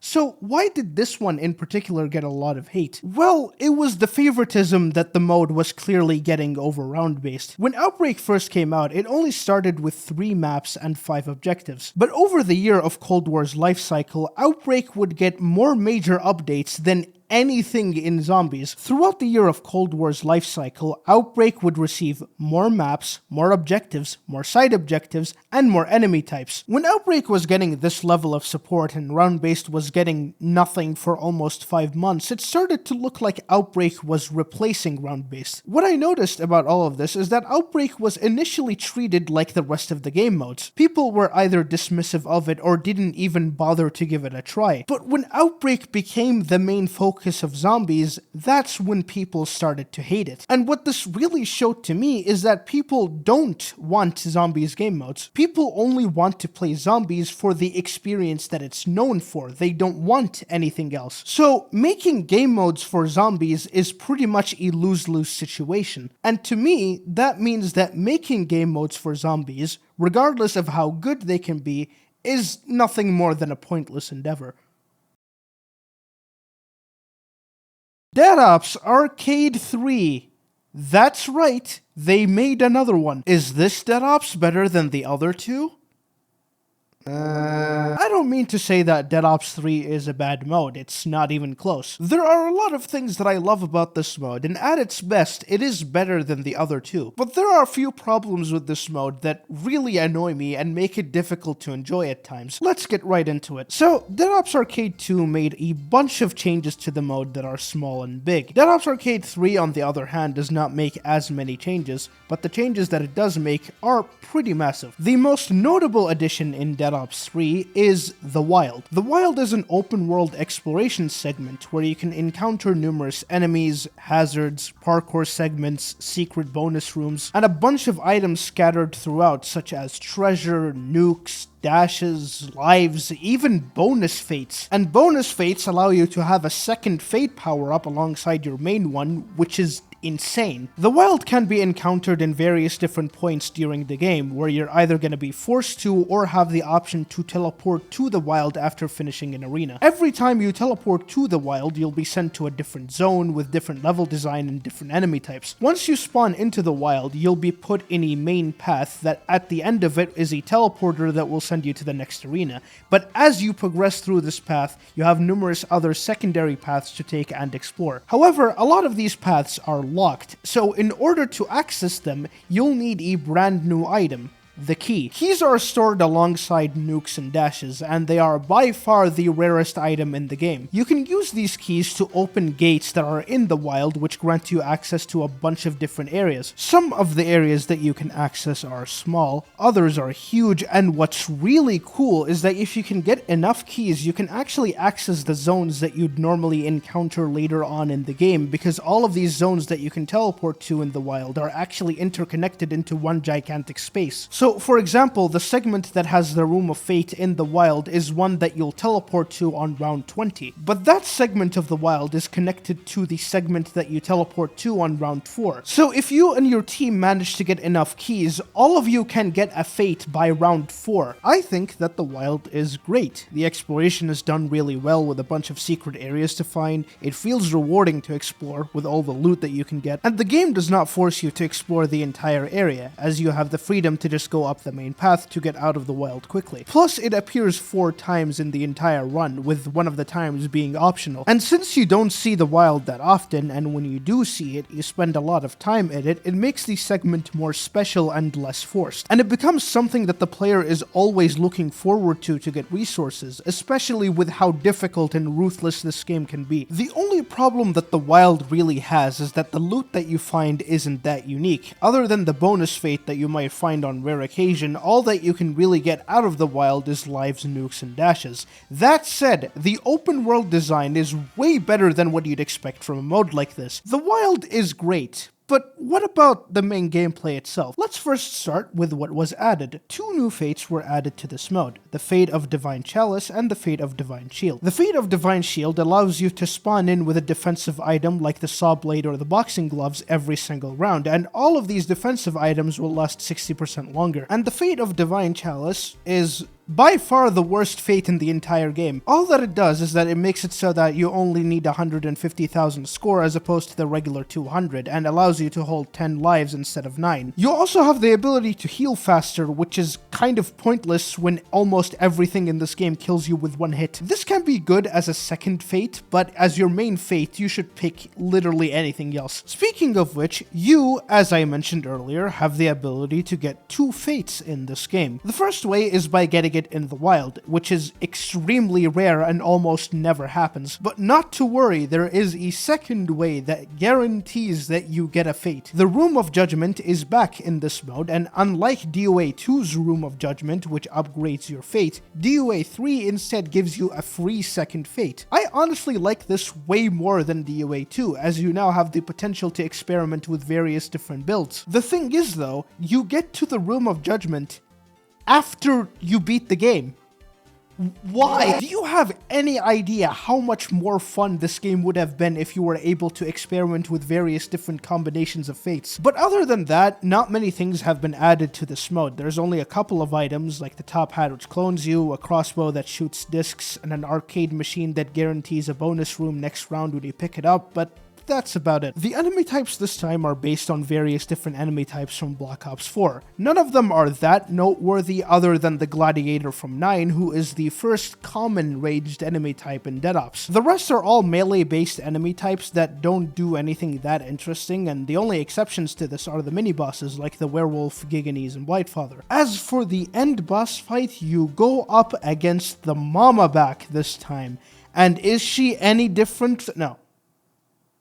No. And finally, the mechanic changes. Dead Ops 3 now allows you to change your camera's field of view. You can choose between whether you want to have a larger outlook of the arena or have a closer look at the zombies. And if you're ever in the wild, you can also rotate your camera, which can be useful at times. Speaking of camera, there's now a permanent first-person mode. Before starting a match, you can choose between playing normally and playing in first person, and in this new mode, you get all of the benefits from first person, such as the ability to sprint and higher health. The only thing that really changes is that you no longer have the ability to get the first person card for obvious reasons. This mode is significantly easier and it makes it a more casual experience than a high octane one. This mode is great because it gives you variety in what type of experience that you want. Do you want a more traditional and intense mode that requires a lot of skill and effort, or do you want to play something that is more relaxing and more casual, either by yourself or in co-op? Speaking of co-op, when a teammate loses all of their lives in Dead Ops Arcade 3, they don't steal lives from you anymore. Instead, you now have the ability to manually donate a life.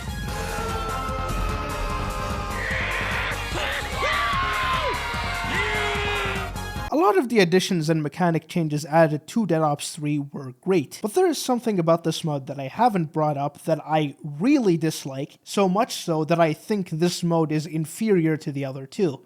The difficulty. Dead Ops Arcade 3, in the normal mode anyway, is by far the hardest of the three modes, and that's because of three key changes. The first one, carried over from DOA 2, is that vehicles like the tank and helicopter have a much lower chance of spawning. The second change was made to the weapon upgrade system. In Dead Ops 2, you had the ability to upgrade your gun by collecting skulls, collecting max ammos, and getting the exact same gun that you're holding. Out of these three items, the skulls were by far the most common ones, and they were the primary way to upgrade your guns. But in Dead Ops 3, the skulls were removed, and now you can only upgrade your gun by getting max ammos or getting the same gun, which were far less common. Because of this, both the vehicles and fully upgraded weapons have become a luxury. And finally, the last change, and the one that makes the other two changes significantly worse, is that weapon damage has been nerfed across the board. Weapons like the LMG, the minigun, the shotgun, and the ray gun do a lot less damage than they used to,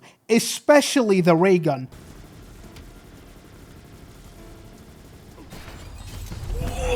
Creating openings through hordes, which was the main way to survive, is next to impossible because of how weak the weapons are, and getting the damage upgrade that would fix this is so uncommon that you can't rely on it. Now, that's not to say that it's impossible to beat this mode, because it is possible. I've managed to a few times, and it just requires you to be more careful with how you move. The problem that I have is that the most fun part of the mode, which is being temporarily overpowered, is too rare, and when all you're doing is relying on your movement, it makes the experience more repetitive than it should be. Yeah, having the weapon constantly upgraded or being invincible inside a helicopter all the time makes the mode easier, but you still have to be skilled enough to stay alive until you become that powerful. These powerful tools temporarily relieve you from the stress of being slow and one hit from death all the time. It makes them satisfying to use, and it makes you look forward to them as you're playing, but now they're so rare that you sometimes forget about their existence, and because of that, it makes this mode a lot less interesting than it should be. That said, I still love this mode despite these problems. The core gameplay is still satisfying, the wild is a fantastic addition, and it really makes this one stand out from the other two. Dead Ops Arcade 3 might have its problems, and may be worse than the other two in my opinion, but still, the mode is an absolute blast. Cold War happens to have the highest amount of game modes out of any of the games, being at 4 main modes. We covered the first two with Outbreak and Dead Ops 3, and now let's cover the other two, which are Onslaught and Cranked. Let's first start with Cranked. So, Cranked is essentially regular zombies, but you have this timer on the screen. This timer will be refilled every time you kill a zombie, and if that timer runs out, you die. So you have to constantly kill zombies in order to survive. I imagine that this was supposed to be a way to make zombies a lot more intense, but all it really does is just make the game extremely annoying to play through. The only thing that this really does is makes it so that you cannot do anything at your leisure as you constantly have to kill zombies. But when you are just killing zombies, the mode isn't that different until you get to the higher rounds where this timer starts to get smaller and smaller. Honestly, all this mode really does is just take away from zombies, which makes it a terrible mode. Onslaught, on the other hand, is a far better mode, although still underwhelming. Onslaught has you pick one of the multiplayer maps in Cold War to play zombies in. You load into a match and follow an orb around the map until it stops. The orb then creates a zone that you cannot get out of, and zombies will spawn in, starting the round, or the surge as it's called. Killing enough zombies will end the surge, and then the orb will switch locations, starting another surge that is slightly harder than the last. Every 3 surges, the orb spawns in an elite enemy, and killing it will grant you a free perk and other drops like weapons, armor, equipment, score streaks, ether wrenches, and chalices. Your goal is pretty simple: survive as many surges as possible. Onslaught is basically a significantly better version of Rush from Black Ops 4. The maps of Onslaught, while pretty blatantly taken off of multiplayer, gives you a unique environment to kill zombies in that isn't the other zombies maps, and having the drops be random and progression take a while makes matches feel more varied. But honestly, it's nothing more than that. There's not much to it, and all I can really say about it is that it's certainly there if you ever get curious about how zombies would play in multiplayer maps.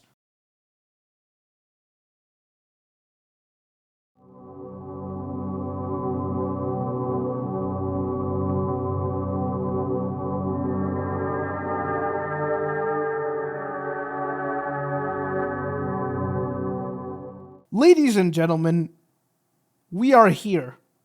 We have finally arrived at Vanguard. You all know what this is.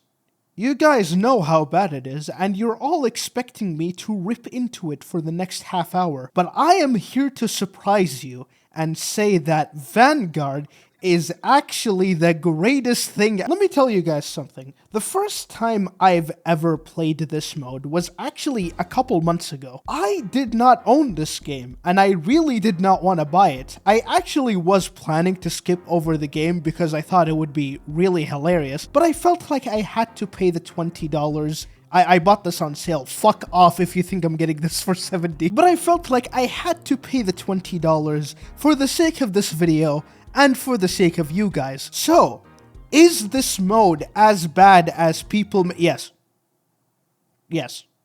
Yes, this mode is terrible. Vanguard's objective mode... It doesn't even have a fucking name, dude. Vanguard's objective mode is easily the worst game mode Zombies has ever created.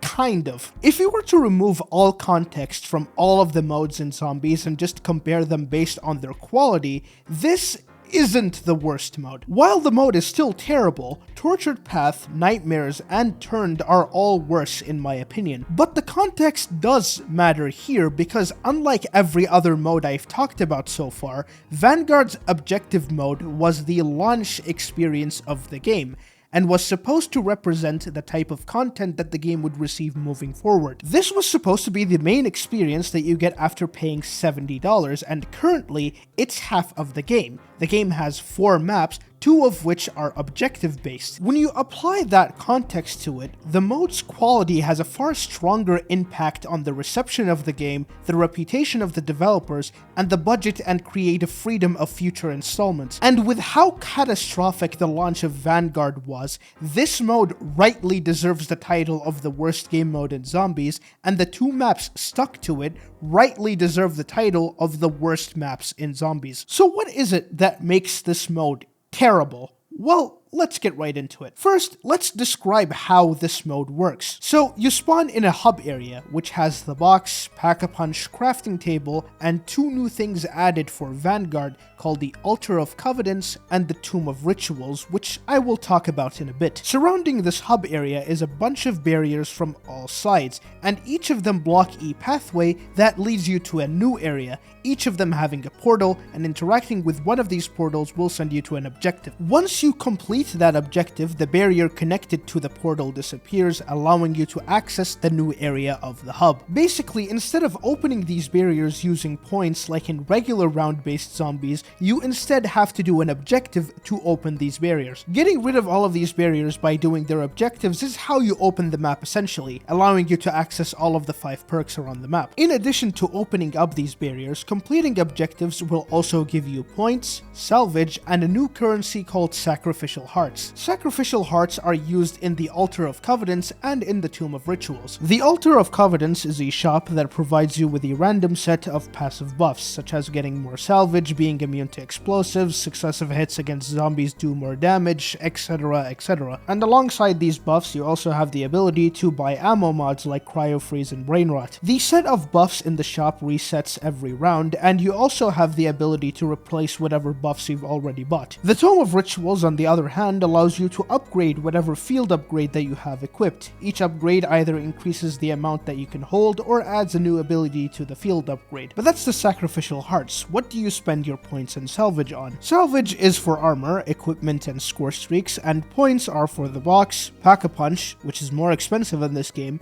and perks, with the brand new perk system exclusive to Vanguard. In Vanguard, there's 5 perks total. They all have new names like Diabolical Damage and Venomous Vigor, but I choose not to call them that, and so should you. There is Quick Revive, which in this game does not revive teammates faster, rather it only makes you heal faster. Jug that increases health, Speed Cola that increases reload speed, Stamina Up that increases sprint speed, and Deadshot, which increases crit damage. Vanguard's perk system allows you to buy the same perk 4 times, each time giving a flat number increase to whatever ability that the perk provides, and each time you buy a perk, the price increases as well. Getting all the perks maxed out requires a grand total of 75,000 points, and that alongside pack-a-punching guns is a lot of points to spend. So how do you get points? Objectives. Like in Outbreak, you get almost nothing from killing the zombies, and you have to do objectives if you want to get a good sum of points. But unlike Outbreak, that had side objectives and an open world that provided extra resources, Vanguard only has the main objective. As such, the gameplay of Vanguard is almost entirely centered around these objectives, and these objectives suck. There are 5 objectives that you can do. The objectives are Blitz, which has you do a 3-minute holdout, Harvest, which has you collect runes by killing zombies and filling up crystals, Transmit, which has you do a 1-minute escort, Sacrifice, which has you defend these blob things for 3 minutes, and finally Purge, which has you stand on 10 circles. Like the Torture Path's objectives, Vanguard's objectives aren't painful or tedious or annoying. The problem with these objectives is that they are extremely short, and the difficulty of these objectives, at least in the early rounds, is non-existent. Vanguard does not become remotely difficult until round 20, when zombies are actually fast and do decent damage against you. And you might think that isn't too bad because getting to round 20 does not take a lot of time. Well, it does in Vanguard. I know that I just said that the objectives are short, but let me quickly talk about this. Objectives in Vanguard last between 1 to 3 minutes depending on the objective. When you are playing through an objective, that time frame is too short, but progressing through one round in this game requires you to complete an objective. And within that round, time is spent teleporting to objectives, hearing dialogue from random characters, and most importantly, spending the resources that you collected from the objectives in the hub. Once you get past round 20, these objectives, although they are short, are somewhat enjoyable, but you have to complete 19 objectives to get to that point, which takes somewhere between 45 minutes to an hour, and that's if you know what you're doing. If you are new to the game, you'll probably take way more than an hour, grinding through what are essentially chores so that you can get to a point where the game actually makes you feel something, and when you eventually get to that point, all you want to do is kill yourself. It takes actual willpower to get to this point because the objectives are basic, you're constantly repeating them over and over again, and if you haven't played the game before, it gives you the impression that the game just never gets harder. And even when you get to the point where the game is actually challenging, the objectives are just way too short, basic, and low in quantity to get any fun out of long term. But not to worry, there is a way to progress through rounds without completing objectives. So back when the game first came out and Fang was the only map available, many people complained about this objective mode and how much they hated it. So Treyarch added a round-based alternative that came in the form of an objective called the Void Objective. So the Void Objective is essentially round-based zombies within a small confined location with pretty much nothing in it. Going through rounds in the Void Objective is significantly faster than the other objectives, but the thing is, it only provides a fraction of the points and salvage that you get from doing the regular objectives. The Void Objective is by far the most fun thing you can do in this mode, as it just turns the mode into regular round-based zombies. However, being stuck in one small location with nothing to do is an experience that still gets boring really fast. And what makes this somehow even worse is that in one of the maps, Terra Maledicta, the objective doesn't work. First off, in Terra Maledicta, in order to get access to the Void Objective, you have to actually beat the Easter egg. You literally have to beat an Easter egg to get access to round-based zombies. Not only do you have to beat the Easter egg to get this objective, but as I mentioned, the objective doesn't work. Basically, zombies will always move at this particular speed, regardless of what round you're in. And because of how open this area is, it is pretty much impossible to die here. And that completely eradicates what little fun you could have had with this objective. Speaking of which, let's talk about the maps. The two maps in this mode, Fang and Terra Maledicta, are pretty much the same. The objectives are the same, the enemy types, which include the exploding zombie, a zombie with a machine gun, and this fucking creature, all of which I hate, are all in both maps. All of the resources are the same in both maps, and you open both maps in the exact same way through objectives. The only two differences is the level design, which no map does anything noteworthy in this regard, and the fact that Fang doesn't have a unique wonder weapon, while Terra Maledicta has one of the worst in the entire series. Honestly, for a mode that is so hated, I am genuinely struggling to say anything more than what I've already said. Vanguard's objective mode is not a mode that makes plenty of mistakes. The biggest problem with the mode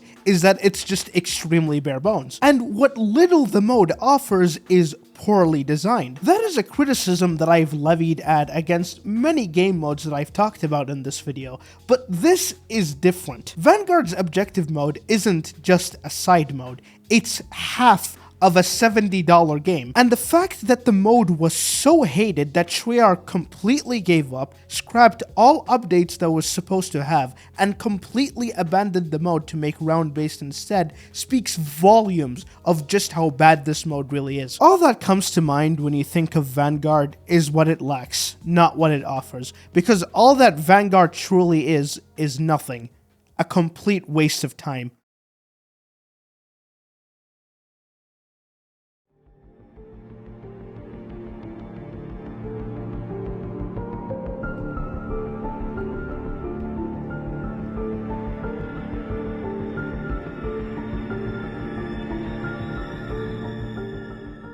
And thus, we have arrived at the final game, Black Ops 7. Now, before I begin, I do want to mention the skip I made over the games Modern Warfare 3 and Black Ops 6. These two games do have game modes of their own. Modern Warfare 3 is focused on a brand new type of zombies, and Black Ops 6 does have two game modes. Despite that, though, I do have reasons to skip them. Black Ops 6 has the game modes Cranked and Grief. Cranked is pretty similar to the one in Cold War, and it does not deserve a section of its own. And Grief, which I did plan on covering, but I can't because I haven't played it before, and the matchmaking just doesn't work. I literally spent over 20 minutes trying to join a match, and I just couldn't, so I cannot really talk about it. And for MW3, I'm not covering it in this video because I've already made an entire video on that particular game that is an hour and a half long. In that video, I said everything I've ever wanted to say about that game, so it felt a bit redundant for me to just talk about it again.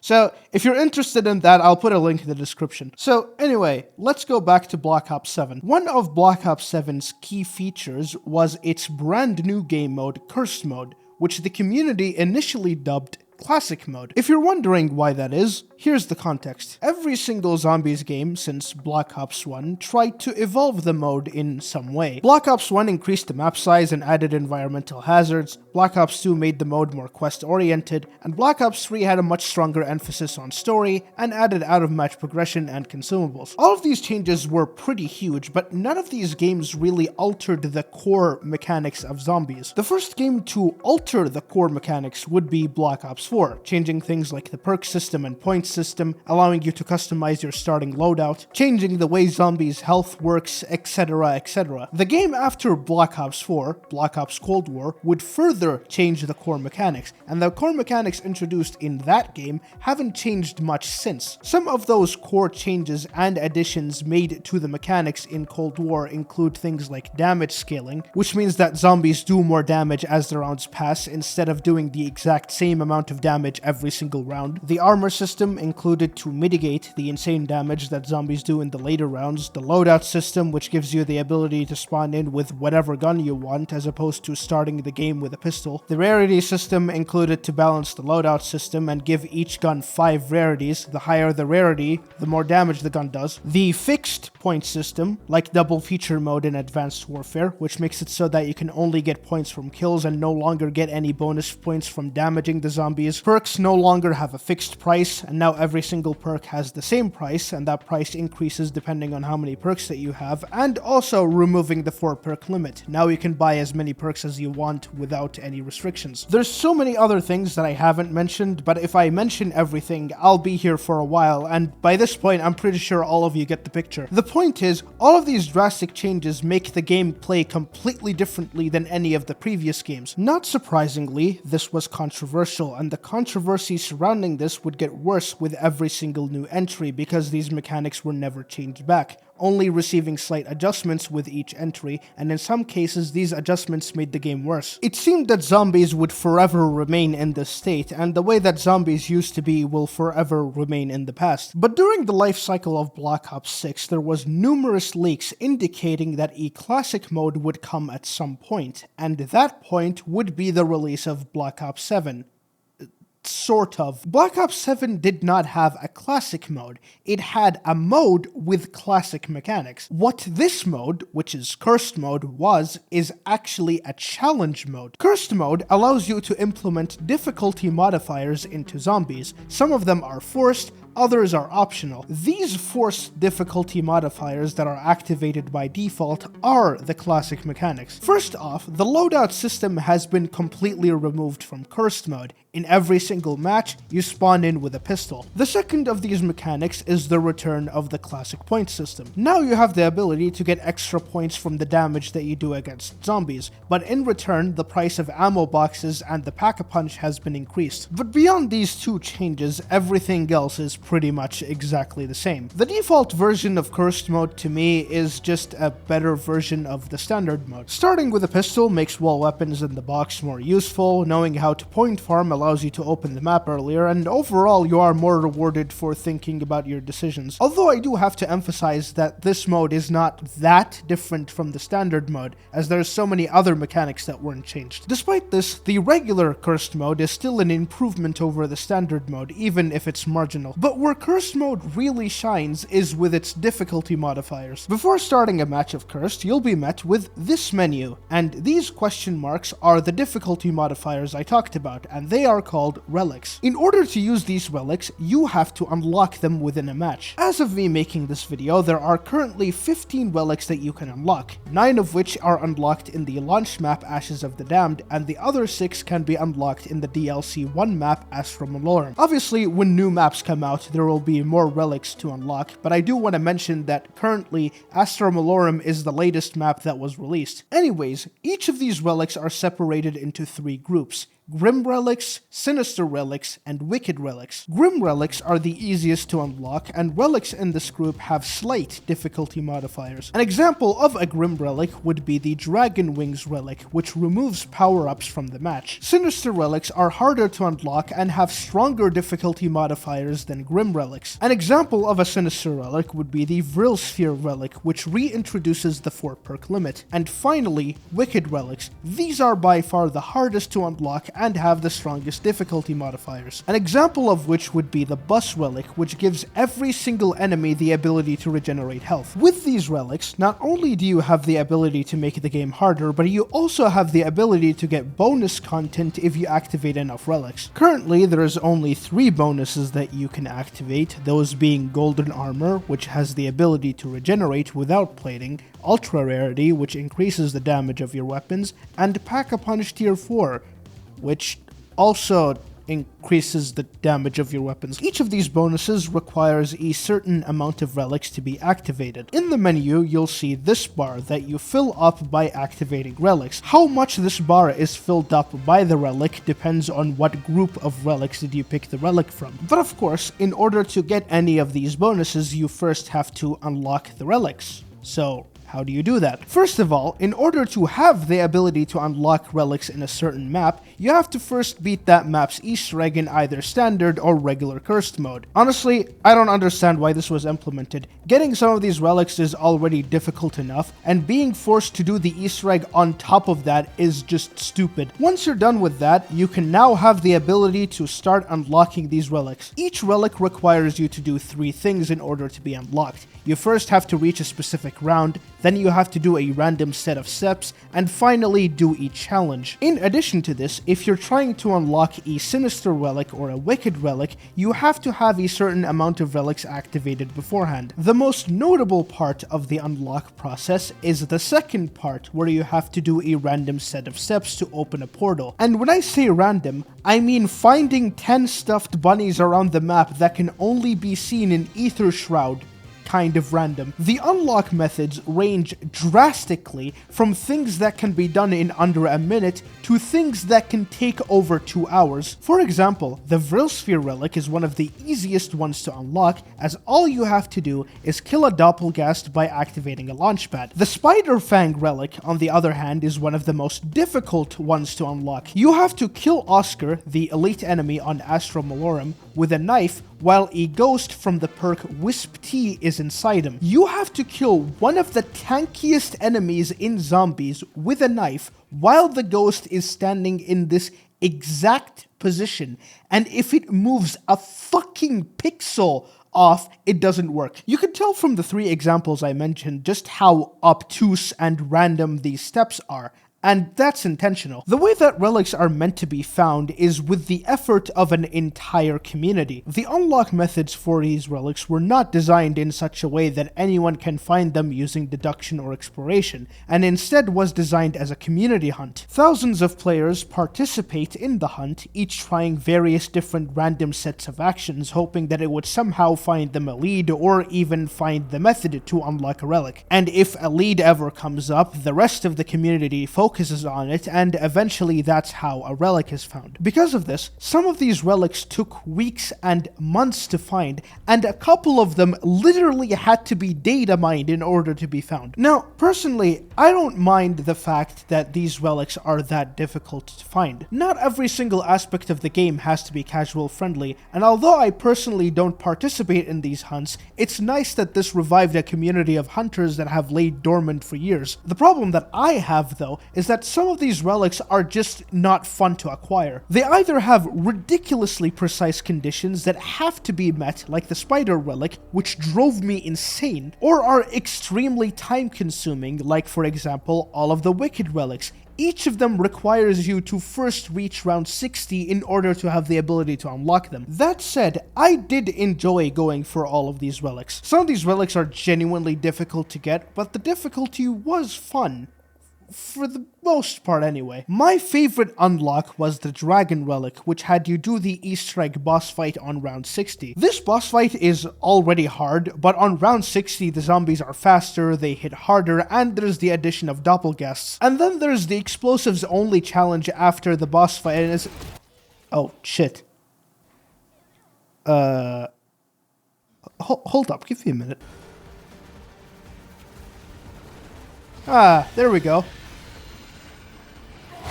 And then there's the explosives only challenge afterward, which was also pretty fun. But after unlocking this relic and unlocking all of the other relics, I finally had the ability to pick whatever difficulty modifier I like. And here's the biggest problem with this mode. Those difficulty modifiers. In terms of the actual difficulty modifiers, there are 3 types of them. There's the relics that don't do anything, relics that make the game significantly worse, and relics that actually provide an interesting challenge. Most relics, unfortunately, fall in one of the first 2 groups. Out of the 15 relics in this game currently, I'd say that there's only 2 relics that fall into the 3rd group. Those 2 relics being the Vril Sphere relic, which gives you a 4 perk limit, and the Dragon relic, which disables ammo boxes. Most of the relics don't do anything significant, either because they're just not effective enough, or many features of the game counter them. For example, a relic that allows enemies to regenerate health doesn't really matter in a game where the strongest weapons can kill these enemies almost instantly. A relic that disables power-ups doesn't really matter in a game where you don't really need them. The only drop that used to matter was max ammos in high rounds, but in a game where you can buy ammo off of ammo crates and get equipment from the crafting table, you don't need max ammos. There are so many relics like this that don't affect the game in any significant way, and what I predict is that when future maps release more relics, we'll get enough relics to get every single bonus without it affecting the game too much. And this gives you no incentive whatsoever to use the interesting relics, and especially no incentive to use the god-awful relics. Why would I activate relics like the Golden Spork relic, which makes zombies do double damage, or the Blood Vials relic, which disables augments, one of the key features of the game? The bonuses that you get from Cursed are not worth these terrible disadvantages, and speaking of which, the bonuses suck. The Ultra Rarity and Tier 4 Pack-a-Punch bonuses are just flat damage increases.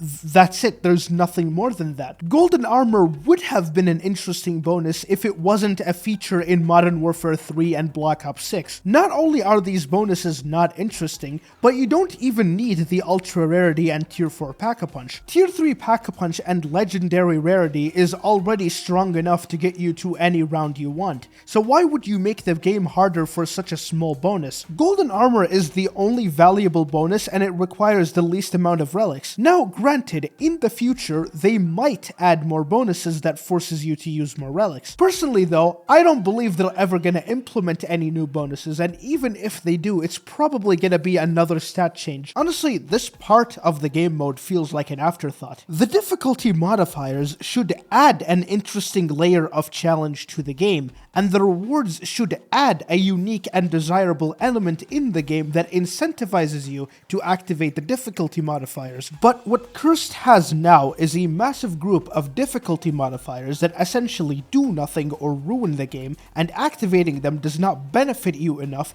nor does it affect the game in a way that makes it more enjoyable. Like, how about the ability to run a second major augment, or the ability to get legacy wonder weapons, or removing salvage from the game and make everything cost points instead? Or how about changing the Tier 4 Pack-a-Punch and make it so that you get an additional ability only locked behind it? Like, something, man. Fucking something. The concept behind this mode is amazing, and it frustrates me to no end just how underwhelming the execution is. Look, Cursed mode is not a terrible mode. It is a good mode. It's better than the standard mode, but that's it. It should be more than that. The only thing that the mode has going for it right now is the relic hunts and the relic unlocks. Everything else is just subpar. The only thing that I can really hope for is that they somehow improve the system over the year, but I highly doubt it. This is a studio that over the last few years has consistently shown that whenever they have a really good idea and they underdeliver with it, they never add or change anything significant due to complacency. It happened in Cold War with Outbreak, it happened in MWZ with the Dark Aether Rifts, and now in Black Ops 7, Cursed Mode is suffering from this. I would love to be wrong, and with the next few maps they improve this mode a lot, but again, I highly doubt it. Dead Ops Arcade 4. That's right, they made another one. They actually made 4 of these. Is this Dead Ops Arcade better than the other 3?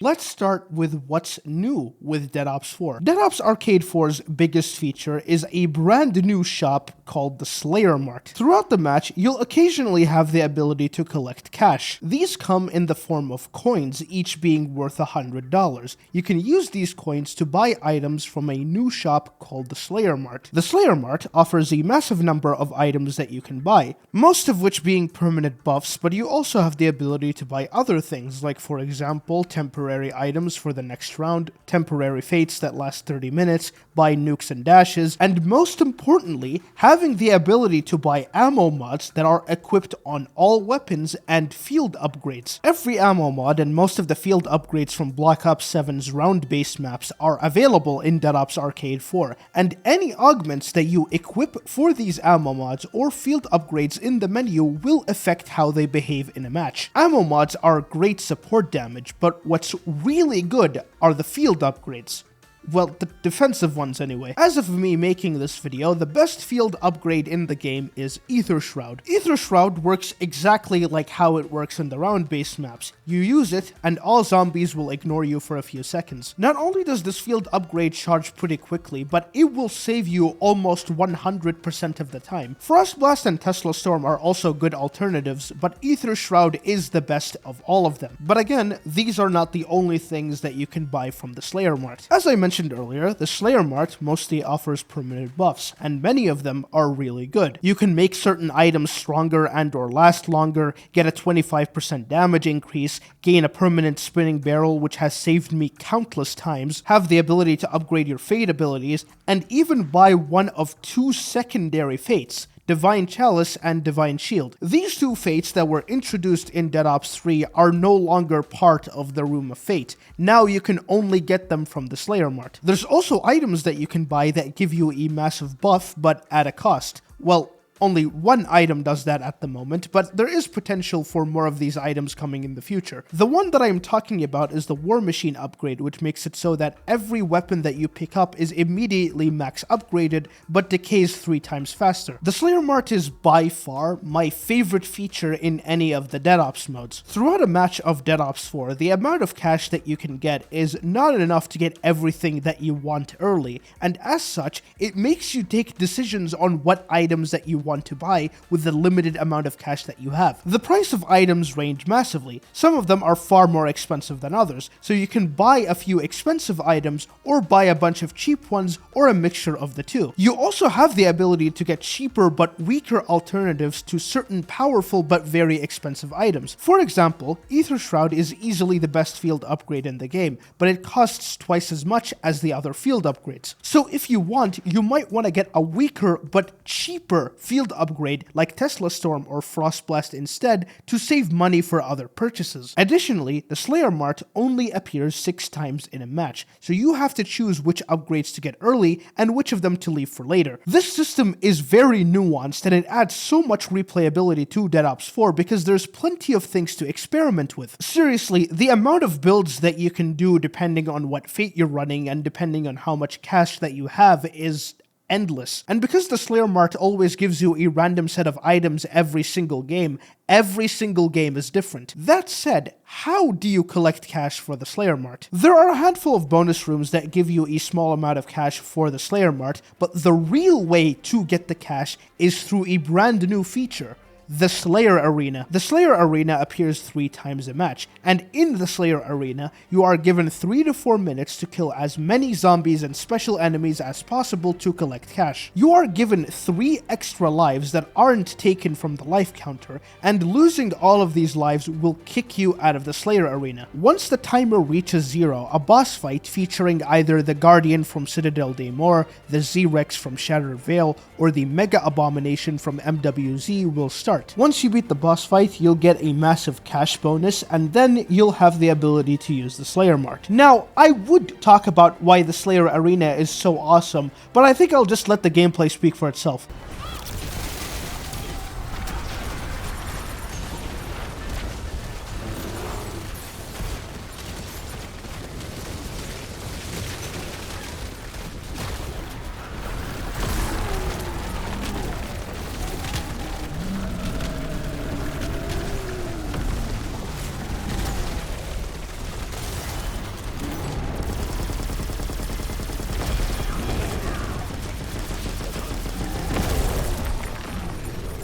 Yeah, it is just insane. Although it may not look like it, one of my favorite parts of the Slayer Mart is the skill involved in it. One drop that will appear occasionally is the clock drop, which increases the time counter. This drop gives you the opportunity to get more cash for the Slayer Mart, but it will also make it harder to beat the boss fight, as the more time you spend in the Slayer Arena, the chances of special enemies spawning increases. So you are allowed to pick between being defensive or being very aggressive, with the latter netting you more reward at a much higher risk. Another good thing is that if you happen to fail a Slayer Arena, that does not mean that you cannot spend your money. There are some guaranteed bonus rooms that you will encounter that have a Slayer Mart and allow you to spend your money, and that makes the Slayer Arena worthwhile even if you don't manage to beat it. But that's everything related to the Slayer Mart. What about the other additions? Another huge addition is the introduction of Gobblegums. Gobblegums are back in Black Ops 7, and now they are in Dead Ops Arcade. And are they busted? Yes.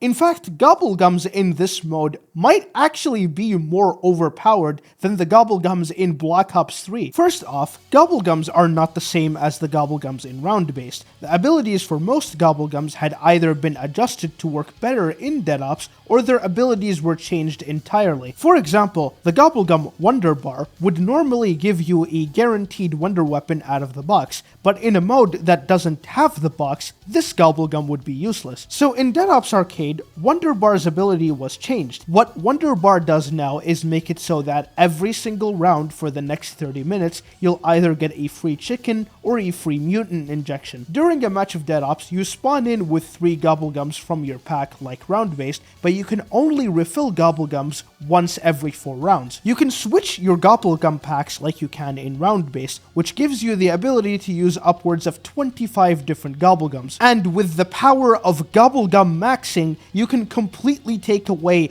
a very huge chunk of the difficulty from this mode. Granted, you still have to be somewhat competent at Dead Ops to get the most out of them, but anyone that knows what they're doing in Dead Ops can easily cheese their way to victory. The most broken of the Gobblegums are the ones that affect the Slayer Mart, and there's 3 in particular that essentially allow you to buy whatever you want when abused. The first and most ridiculous one is Gift Card, an ultra rare Gobblegum that gives you 30,000 cash instantly. 30,000 is close to the same amount that you'd normally get out of a Slayer Arena, and by using this Gobblegum once, you get that amount of cash instantly. But if you don't want to use Gift Card because of how rare it is, not to worry. There is another alternative called Tactical Diffusion. Tactical Diffusion allows you to get 6,000 cash by sacrificing 3 nukes, which is not that bad in the early rounds when you don't really need those nukes. And finally, there's Raindrops, which puts a sale on every single item in the Slayer Mart,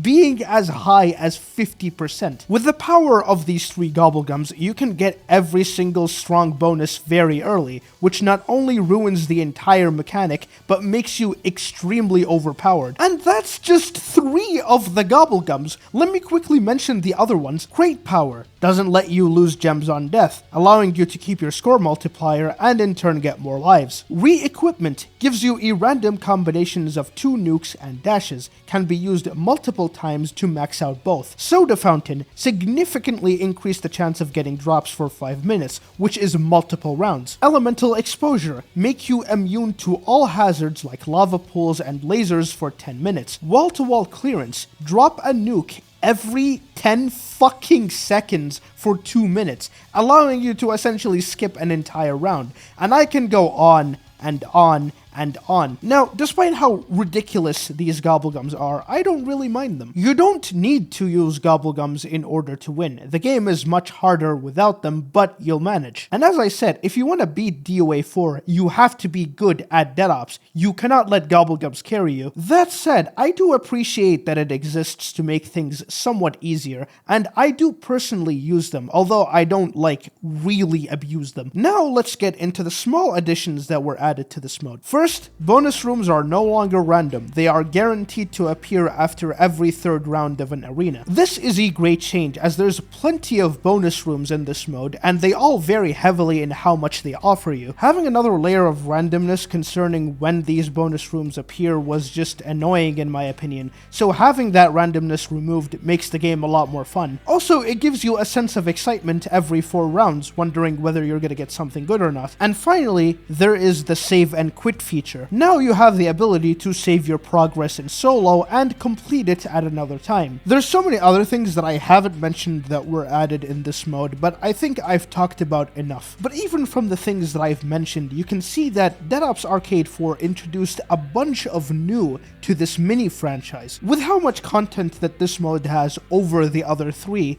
why do I consider it the worst of the 4? Despite everything that this mode added to Dead Ops, there are 2 very crippling flaws that make it very difficult to fully enjoy this mode. These 2 crippling flaws are the arenas and the enemy design. So, Dead Ops Arcade 1 only had 10 arenas, each introducing either a brand new enemy or an arena-specific hazard. Each arena lasted 4 rounds, and the game would end on round 40, which took about an hour and 20 minutes to beat. In Dead Ops Arcade 2, the amount of arenas has been increased to 16, each introducing a brand new enemy type, a boss fight, or a hazard, and the game would end on round 64, with you spending about 2.5 hours. Dead Ops Arcade 3 is exactly the same as 2, but it additionally had the Wild, and because of that, the mode would now take about 3 to 4 hours to beat. In Dead Ops Arcade 4, the amount of arenas has been increased again to 20, and the game now ends on round 80, and a match of Dead Ops Arcade 4 takes upwards of and in almost every single arena, a new enemy type is introduced. Ready for this? Here goes. There's regular zombies, lightly armored zombies, zombies that drop explosive barrels, Ravagers from Ashes of the Damned, a speedster enemy type, Hellhounds, another speedster enemy type that drops fire that damages you, Vermin, which are there, Disciples, a ranged enemy type that buffs and spawns in zombies, Parasites, another ranged enemy type that slows your movement, Doppelgasts, an enemy type that is both a speedster and ranged enemy type and self-destructs when you kill him, heavily armored zombies that spawn from the sky, Amalgams that also spawn from the sky, Manglers, another ranged enemy type that has the most insane projectile tracking I've ever seen. That is disgusting! There's no way that's... The Mimic, who can grab you from such a long range that it might as well be another ranged attack, Nuketown mannequins that stop in place when shot and then move after a certain period of time, Elder Disciples, another fucking ranged enemy type, toxic zombies that explode when killed, abominations, another motherfucking ranged enemy, and in the final arena you get the guest appearance of HVT Manglers. Where do I even start? Let me begin by actually being fair to the game. These enemy types don't spawn in all at the same time. Rather, 2 or 3 different enemy types will be around at most. But that does not excuse the problems that this has. one of the biggest being the redundancy. There's just too many of the same kind of enemy, and no enemy type is truly unique because of this. All of the encounters throughout the entire game feel the same once you get to the 40s, and most of these encounters is you dealing with very obnoxious enemies. Don't get me started on the ranged enemy types, namely the Mangler and Parasites. The Mangler has the ability to fire his cannon multiple times while being completely out of view because he's outside of the arena, and the Parasites suddenly ambush you while spawning in this high of a quantity. What the fuck? It would be one thing if you had a bunch of overpowered tools to fight the chaos like an outbreak, but in this mode, you're always one hit from death. Now, again, this mode is not impossible to beat, and with how many bonus rooms you're guaranteed to get, you always have tools to get yourself out of bad situations. But dealing with such a high quantity of enemy types that have similar abilities, spawn in groups, and have no cohesion between each other is just exhausting. Speaking of exhausting, I have to talk about how long it takes for you to beat this game. Out of the first 3 Dead Ops games, Dead Ops 3 was the one that took the longest to beat, taking between 3 to 4 hours. While that is still a pretty long time, a massive chunk of that time was spent in the wild. But in order to beat DOA 4, you have to spend 5 to 6 hours, and a lot of that is just the arenas. And that amount of time is just too much. The enemy types that you fight and the arenas that you stay in for that matter are not different enough to warrant that amount of time. And since I've already talked about the enemy types, let's just talk about the arenas. Some of the arenas are great, like for example, the museum, the Citadel courtyard, the massive ice area, whatever this is, and the boss fight arena. These arenas all have distinct and unique level design that are actually cool, but most of the arenas are similar to each other either in location, geometry, or both. For example, the Shattered Veil Henge, Citadel boss fight room, and Citadel spawn room are all circular arenas. The Hacienda spawn, Hacienda courtyard, and Liberty Falls spawn room are all rectangular arenas. I know that the previous Dead Ops modes also had similarities like this, but when you play for at least 5 hours, that repetitiveness becomes draining, especially the latter half where the last 20 rounds take over 2 hours to beat and the rounds just feel like they never end. Adding in 4 extra arenas and having each arena introduce an enemy type is just overkill. I genuinely respect the ambition behind this mode, and I'm glad that Dead Ops looks like it actually has a dedicated team to it, but sometimes less is more, and this mode would have been better if it had less. And that was the final game mode. How the fuck did this video manage to be so long? Playing through all of these modes was actually an eye-opening experience, to be honest. With all of them offering various different ways to play zombies, you really get a sense of what works and what doesn't in zombies. With, well, most of it not working, or having to be integrated in a very specific way to work. Now, the main question is, should zombies get new game modes despite how little people care about them? And my answer is kind of. Game modes like Cursed, Director's Cut, and even Grief to an extent work really well for zombies, but if they were to make something completely different like MWZ or Outbreak, I think it would be better to separate them from zombies and instead turn them into another Call of Duty mode. And to their credit, it seems that that is what they're doing at the moment. In Black Ops 7 there is Endgame, which to me, although I haven't really played it, looks very similar to MWZ. Now instead of having just the PvE extraction shooter and no traditional zombies, you now have both in the same game. And that's the most important part, retaining traditional zombies. As long as they do that, then they can be as experimental as they want to. Anyway, that's the video. Thank you for watching. No idea what I'm gonna be making next, but I'm working it out. And yeah, video's over. Goodbye.